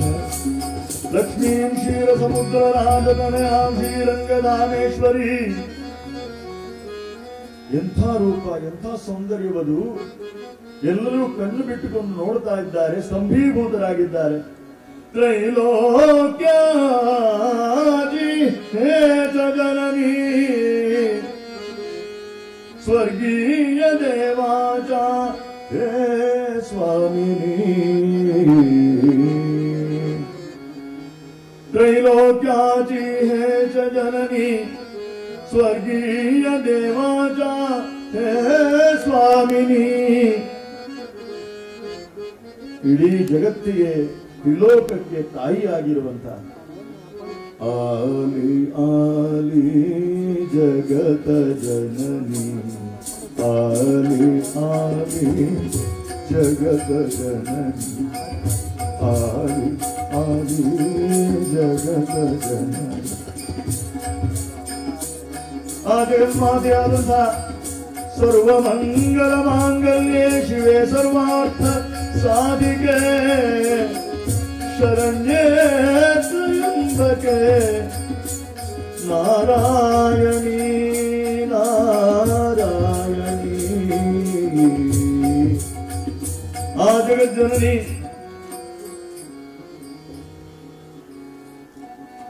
ಹೆಜ್ಜೆಯ ಮೇಲೆ ಹೆಜ್ಜೆಯ ನಿಕ್ಕುತ ಹೆಜ್ಜೆಯ ಕಾಲ್ಗಳ ಧ್ವನಿಯನ್ನು ಬೀರುತ್ತ ಹೆಜ್ಜೆಯ ಮೇಲೆ ಹೆಜ್ಜೆಯ ನಿಕ್ಕುತ ಹೆಜ್ಜೆಯ ಕಾಲ್ಗಳ ಧ್ವನಿಯನ್ನು ಬೀರುತ್ತ ಸಜ್ಜನ ಸಾಧು ಪೂಜೆಯ ವೇಳೆಗೆ ಮಜ್ಜಿಗೆಯೊಳಗಿನ ಬೆಣ್ಣೆಯನ್ನು ಭಾಗ್ಯದ ಲಕ್ಷ್ಮೀ ಬಾರಮ್ಮ ನಮ್ಮಮ್ಮ ನೀ ಸೌಭಾಗ್ಯದ ಲಕ್ಷ್ಮೀ ಬಾರಮ್ಮ.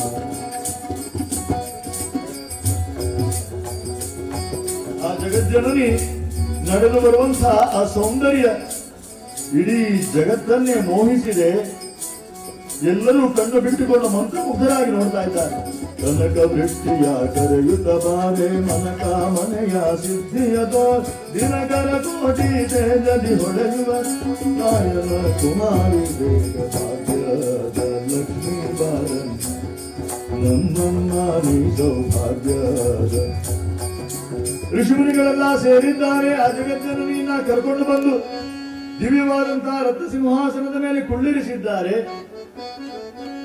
ಇದೀಗ ಅನೇಕ ಸುವಸ್ತುಗಳನ್ನ ತಂದು ದಿವ್ಯವಾದಂತಹ ತೀರ್ಥವನ್ನ ತಂದು ಆ ಜಗಜ್ಜನನಿಗೆ ಅಭಿಷೇಚನವನ್ನು ಮಾಡ್ತಾ ಇದ್ದಾರಂತೆ ಋಷಿಮುನಿಗಳು ಸೇರಿಕೊಂಡು.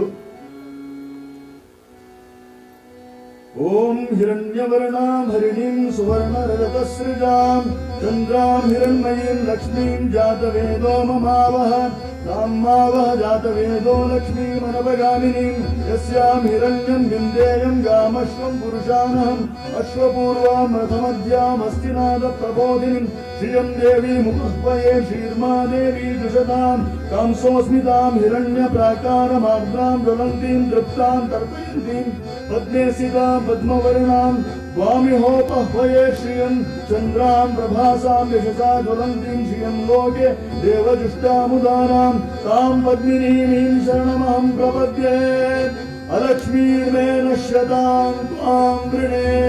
ಈ ದೇವತೆಗಳಿಗೆ ಬಂದಿರುವಂತಹ ಅಲಕ್ಷ್ಮಿಯನ್ನ ದೂರ ಮಾಡು, ಹೇ ಜಗಜ್ಜನಿ, ಲೋಕಕ್ಕೆ ಕಲ್ಯಾಣವನ್ನ ಉಂಟು ಮಾಡು ಎಂಬುದಾಗಿ ಸಮಸ್ತ ಋಷಿಮುನಿಗಳು ಪ್ರಾರ್ಥನೆಯನ್ನು ಮಾಡಿದ್ದಾರೆ. ದಿವ್ಯವಾದಂತಹ ಮಂಗಳಾರತಿಯನ್ನು ಬೆಳಗಿದ್ದಾರೆ ಆ ಜಗಜ್ಜನನಿಗೆ. ಇದೀಗ ಆ ರತ್ನ ಸಿಂಹಾಸನದಿಂದ ಎದ್ದಿದ್ದಾಳೆ ಜಗಜ್ಜನನಿ. ಕೈಯಲ್ಲಿ ಕುಸುಮ ಮಾಲೆಯನ್ನ ಹಿಡಿದುಕೊಂಡು ಅಡಿಯಿಡುತ್ತಾ ಮುಂದಕ್ಕೆ ಬರ್ತಾ ಇದ್ದಾಳೆ. ಕಮಲ ಮಾಲೆಯನ್ನು ಬಿಡಿದು ತರದಳು, ಕಮಲಾಲಯ ಬಳುಕುದಲಿ ನಡೆವಳು, ಮಂದಸ್ಮಿತವದನಾರವಿಂದವು ಮಂದ ನಡೆಯು ಸುಖಗಂಧ ದೇಹವು, ಚಂದನ ಕೇಸರಿ ಲೇಪನದೊಡಲು ಸುಂದರ ತನು ಸೌಂದರ್ಯದ ಕಡಲು. ಒಂದೊಂದೇ ಹೆಜ್ಜೆಯನ್ನ ಇಡ್ತಾ ಬರಬೇಕಾದ್ರೆ ಜೊಲ್ಲು ಸುರಿಸುತ್ತಾ ನೋಡ್ತಾ ಇದ್ದಾರಂತೆ ದಾನವರು. ದೇವತೆಗಳಲ್ಲಿಯೂ ಕೂಡ ಅನೇಕ ಮಂದಿಗೆ ಆಸೆ ಆಯಿತು. ಇದೀಗ ಈ ಲಕ್ಷ್ಮೀದೇವಿ ತನ್ನ ಕೊರಳಿಗೆ ಮಾಲೆಯನ್ನು ಹಾಕ್ತಾಳೆ ಅಂತ ಹೇಳಿ ಸಾಲಾಗಿ ಕುಳಿತಿದ್ದ ಸುರರ ಸಭೆಯ ಕಂಡು ಆಲೋಚಿಸಿದಳು ಮನದಲ್ಲಿ. ಏಷ ಬ್ರಹ್ಮ ಅಧಿವೃದ್ಧ ಸ್ತಪತಿ ದಿನಪತಿ ಚಂಚಲೋ ಮಾತರಿಶ್ವ. ಬ್ರಹ್ಮದೇವ ಕುಳಿತಿದ್ದಾನೆ, ಈತ ಮುದುಕ ವೃದ್ಧ. ತಪತಿ ದಿನಪತಿ ಸೂರ್ಯನಿದ್ದಾನೆ, ಸುಡುವವನು, ಅವನ ಜೊತೆ ಸಂಸಾರ ಹೇಗೆ ಮಾಡಲಿ. ಚಂಚಲೋ ಮಾತರಿಶ್ವ ವಾಯುದೇವ, ಚಂಚಲನಾದವನು, ಒಂದು ಕ್ಷಣ ಇರುವಲ್ಲಿ ಇರುವಂತವನಲ್ಲ. ದಿಗ್ವಾಸ ನೀಲಕಂಠ, ದಿಕ್ಕುಗಳನ್ನೇ ಅಂಬರವಾಗಿ ಉಳ್ಳವನು ಶಿವ.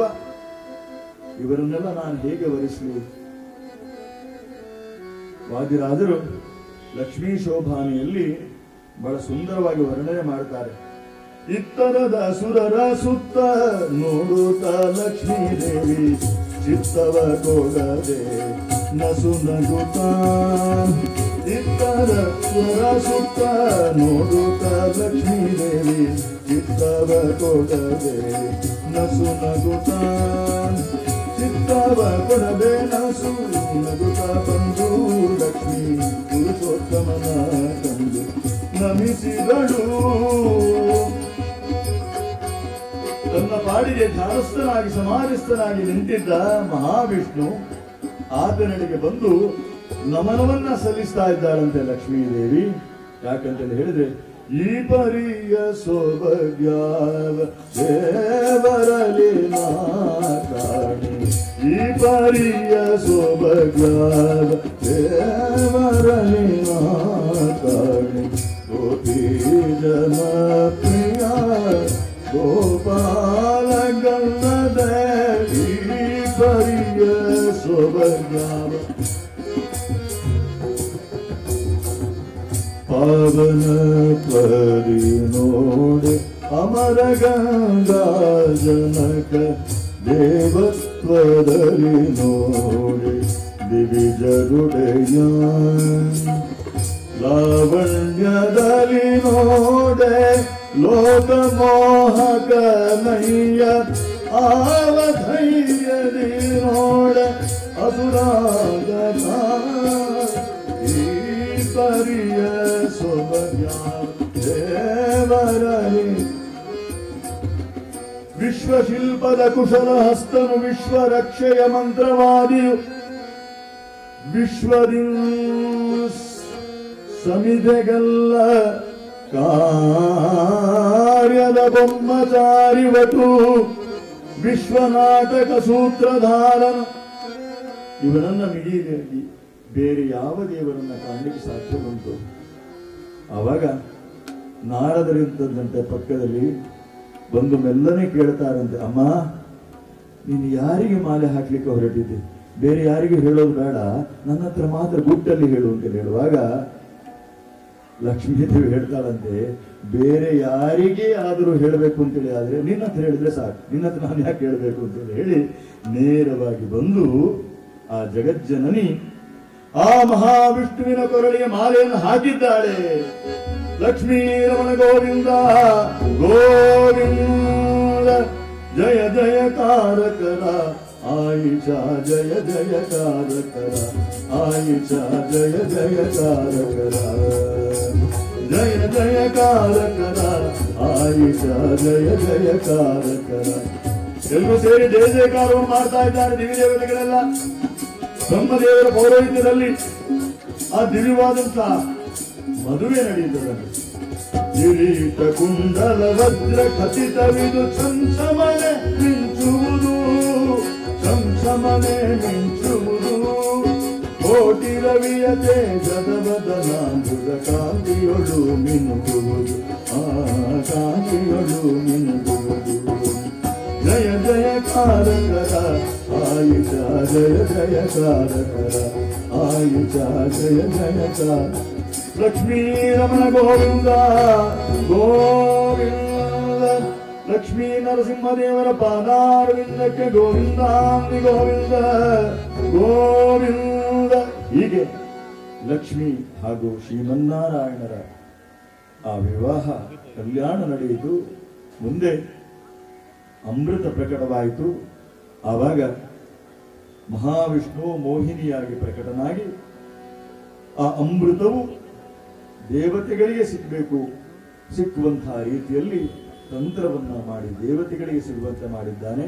ಉದ್ದೇಶ ಇಷ್ಟೇ, ದೇವತೆಗಳ ಪಕ್ಷಪಾತಿ ಅಂತ ಹೇಳಿ ಅಲ್ಲ, ಎಲ್ಲಿ ಧರ್ಮ ಇದೆಯೋ ಆ ಧರ್ಮಕ್ಕೆ ಜಯ ಆಗಬೇಕು. ದೇವತೆಗಳು ಧರ್ಮನಿಷ್ಠರಾಗಿ ನಡೆಯುವಂತಹ ಕಾರಣ ಅದರಿಂದ ಲೋಕಕ್ಕೆ ಕಲ್ಯಾಣವಾಗ್ತದೆ. ಹಾಗಾಗಿ ದೇವತೆಗಳಿಗೆ ಅಮೃತ ಸಿಕ್ಕಿದ್ರೆ ಲೋಕಕ್ಕೂ ಒಳಿತಾಗ್ತದೆ ಎನ್ನುವಂತಹ ಭಾವದಿಂದ ಭಗವಂತ ಆ ಅಮೃತವು ದೇವತೆಗಳಿಗೆ ಲಭಿಸುವಂತೆ ಮಾಡಿದ. ಹೀಗೆ ಲಕ್ಷ್ಮೀದೇವಿ ಸೇವೆಗೆ ಅತ್ಯಂತ ದೊಡ್ಡ ಆದರ್ಶವನ್ನ ಜಗತ್ತಿಗೆ ಕರುಣಿಸಿದ್ದಾಳೆ. ಛತ್ರ ಚಾಮರ ವ್ಯಜನ ಪರ್ಯಂಕ ಪಾತ್ರ ರೂಪದಲ್ಲಿ ನಿಂತು ಚಿತ್ರಚರಿತನಾದ ಹರಿಯ ನಿತ್ಯ ಸೇವೆ ಮಾಡುತ್ತಿಹಳು. ಏನು ಧನ್ಯಳೋ ಲಕ್ಷ್ಮೀ, ಎಂಥ ಮಾನ್ಯಳೋ.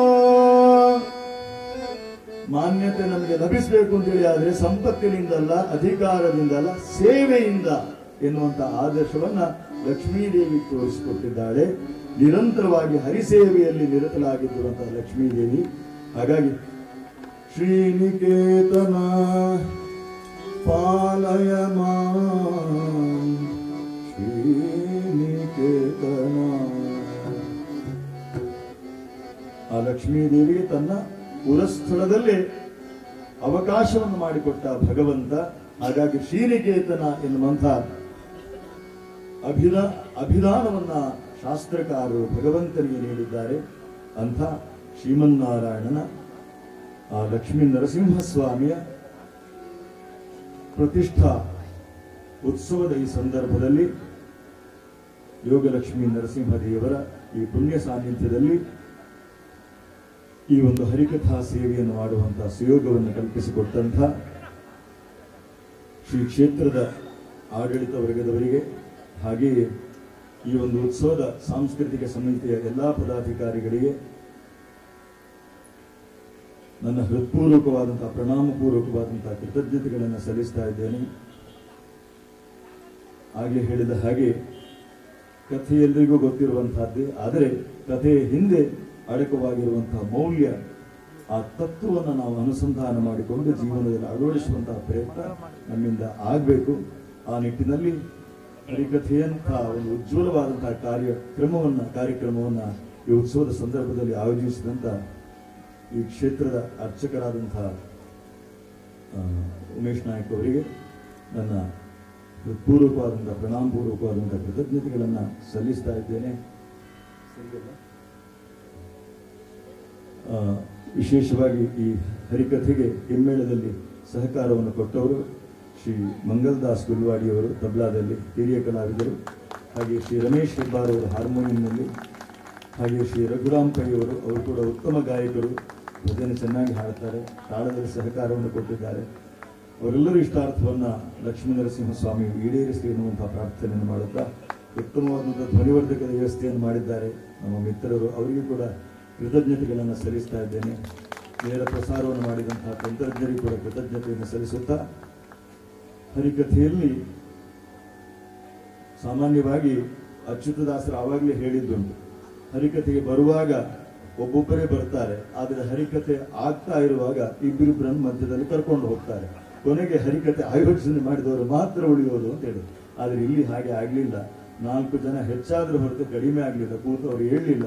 ಹಾಗಾಗಿ ತಮ್ಮೆಲ್ಲರಿಗೂ ಕೂಡ ಪ್ರಣಾಮಗಳನ್ನು ಸಲ್ಲಿಸುತ್ತಾ, ತಮ್ಮೆಲ್ಲರಿಗೂ ಕೂಡ ಆಯುಸ್ಸು, ಆರೋಗ್ಯ, ಐಶ್ವರ್ಯ ಎಲ್ಲವನ್ನೂ ಸನ್ಮಂಗಳವನ್ನು ಭಗವಂತ ಕರುಣಿಸಲಿ, ಧರ್ಮ ಮಾರ್ಗದಲ್ಲಿ ತಮ್ಮೆಲ್ಲರನ್ನ ಮುನ್ನಡೆಸಲಿ ಎನ್ನುವಂತಹ ಪ್ರಾರ್ಥನೆಯನ್ನು ಮಾಡುತ್ತಾ ಕಥೆಗೆ ಮಂಗಳವನ್ನು ಹಾಡ್ತಾ ಇದ್ದೇನೆ.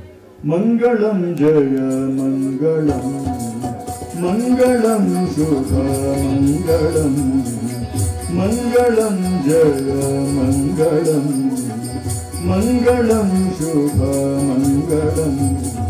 ಗೋಪ ಗೋಪೀ ಸುತ ಗೋವರ್ಧನಾಯಗೆ, ಗೋವರ್ಧನೋದ್ಧಾರಿ ಗೋವಿಂದಗೆ, ಗೋಕುಲದಲ್ಲಿ ಹುಟ್ಟಿ ಗೋಗಳ ಕಾಯ್ದ ಗೋಪಾಲ ಕೃಷ್ಣನ ಶ್ರೀಪಾದಕ್ಕೆ. ಮಂಗಳಂ ಜಯ ಮಂಗಳಂ, ಮಂಗಳಂ ಶುಭ ಮಂಗಳಂ.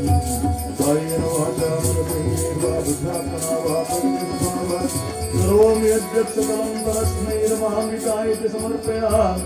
ಕಾಲೇ ವರ್ಷದು ಪರ್ಜನ್ಯಃ ಪೃಥಿವೀ ಸಸ್ಯಶಾಲಿನಿ, ದೇಶೋಯಂ ಶೋಭರಹಿತೋ ಸಜ್ಜನಾ ಸಂತು ನಿರ್ಭಯಾಃ.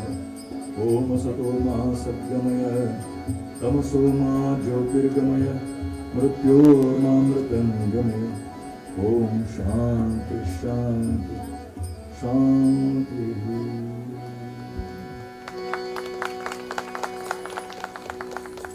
ಸವಿಸ್ತಾರವಾಗಿ ಲಕ್ಷ್ಮೀ ಕಲ್ಯಾಣವನ್ನು ತಮ್ಮ ಕೀರ್ತನೆಯ ಮೂಲಕ ಪ್ರಸ್ತುತಪಡಿಸಿದ ಡಾಕ್ಟರ್ ಎಸ್.ಬಿ. ಗುರುದಾಸ್ ಮಂಗಳೂರು ಇವರಿಗೆ ಅನಂತಾನಂತ ಧನ್ಯವಾದಗಳು. ಇವರಿಗೆ ಗಣಪತಿ ನಾಯಕ್ ರವರು ನೆನಪಿನ ಕಾಣಿಕೆಯನ್ನು ಕೊಟ್ಟು ಶಾಲನ್ನು ಹೊದಿಸಿ ಗೌರವಿಸಬೇಕಾಗಿ ಕೇಳಿಕೊಳ್ಳುತ್ತೇನೆ. ಕ್ಷಮೆ ಕೇಳ್ತಾ ಇದ್ದೇನೆ, ನನ್ನ ಧ್ವನಿ ಸ್ವಲ್ಪ ಇವತ್ತು ಕೆಟ್ಟೋಗಿತ್ತು, ಸ್ವಲ್ಪ ತೊಂದರೆ ಆಗಿದೆ, ದಯವಿಟ್ಟು ಕ್ಷಮಿಸಿ. ಮುಂದೇನಾದರೂ ಸ್ವಾಮಿಯ ಅನುಗ್ರಹದಿಂದ ಅವಕಾಶ ಸಿಕ್ಕಿದೆ, ಇದಕ್ಕಿಂತಲೂ ಚೆನ್ನಾಗಿ ಸ್ವಾಮಿಯ ಸೇವೆಯನ್ನು ಮಾಡುವಂಥ ಅವಕಾಶ ಒದಗಿ ಬರಲಿ ಅಂತೇಳಿ ಪ್ರಾರ್ಥನೆ ಮಾಡ್ತಾ ಇದ್ದೇನೆ.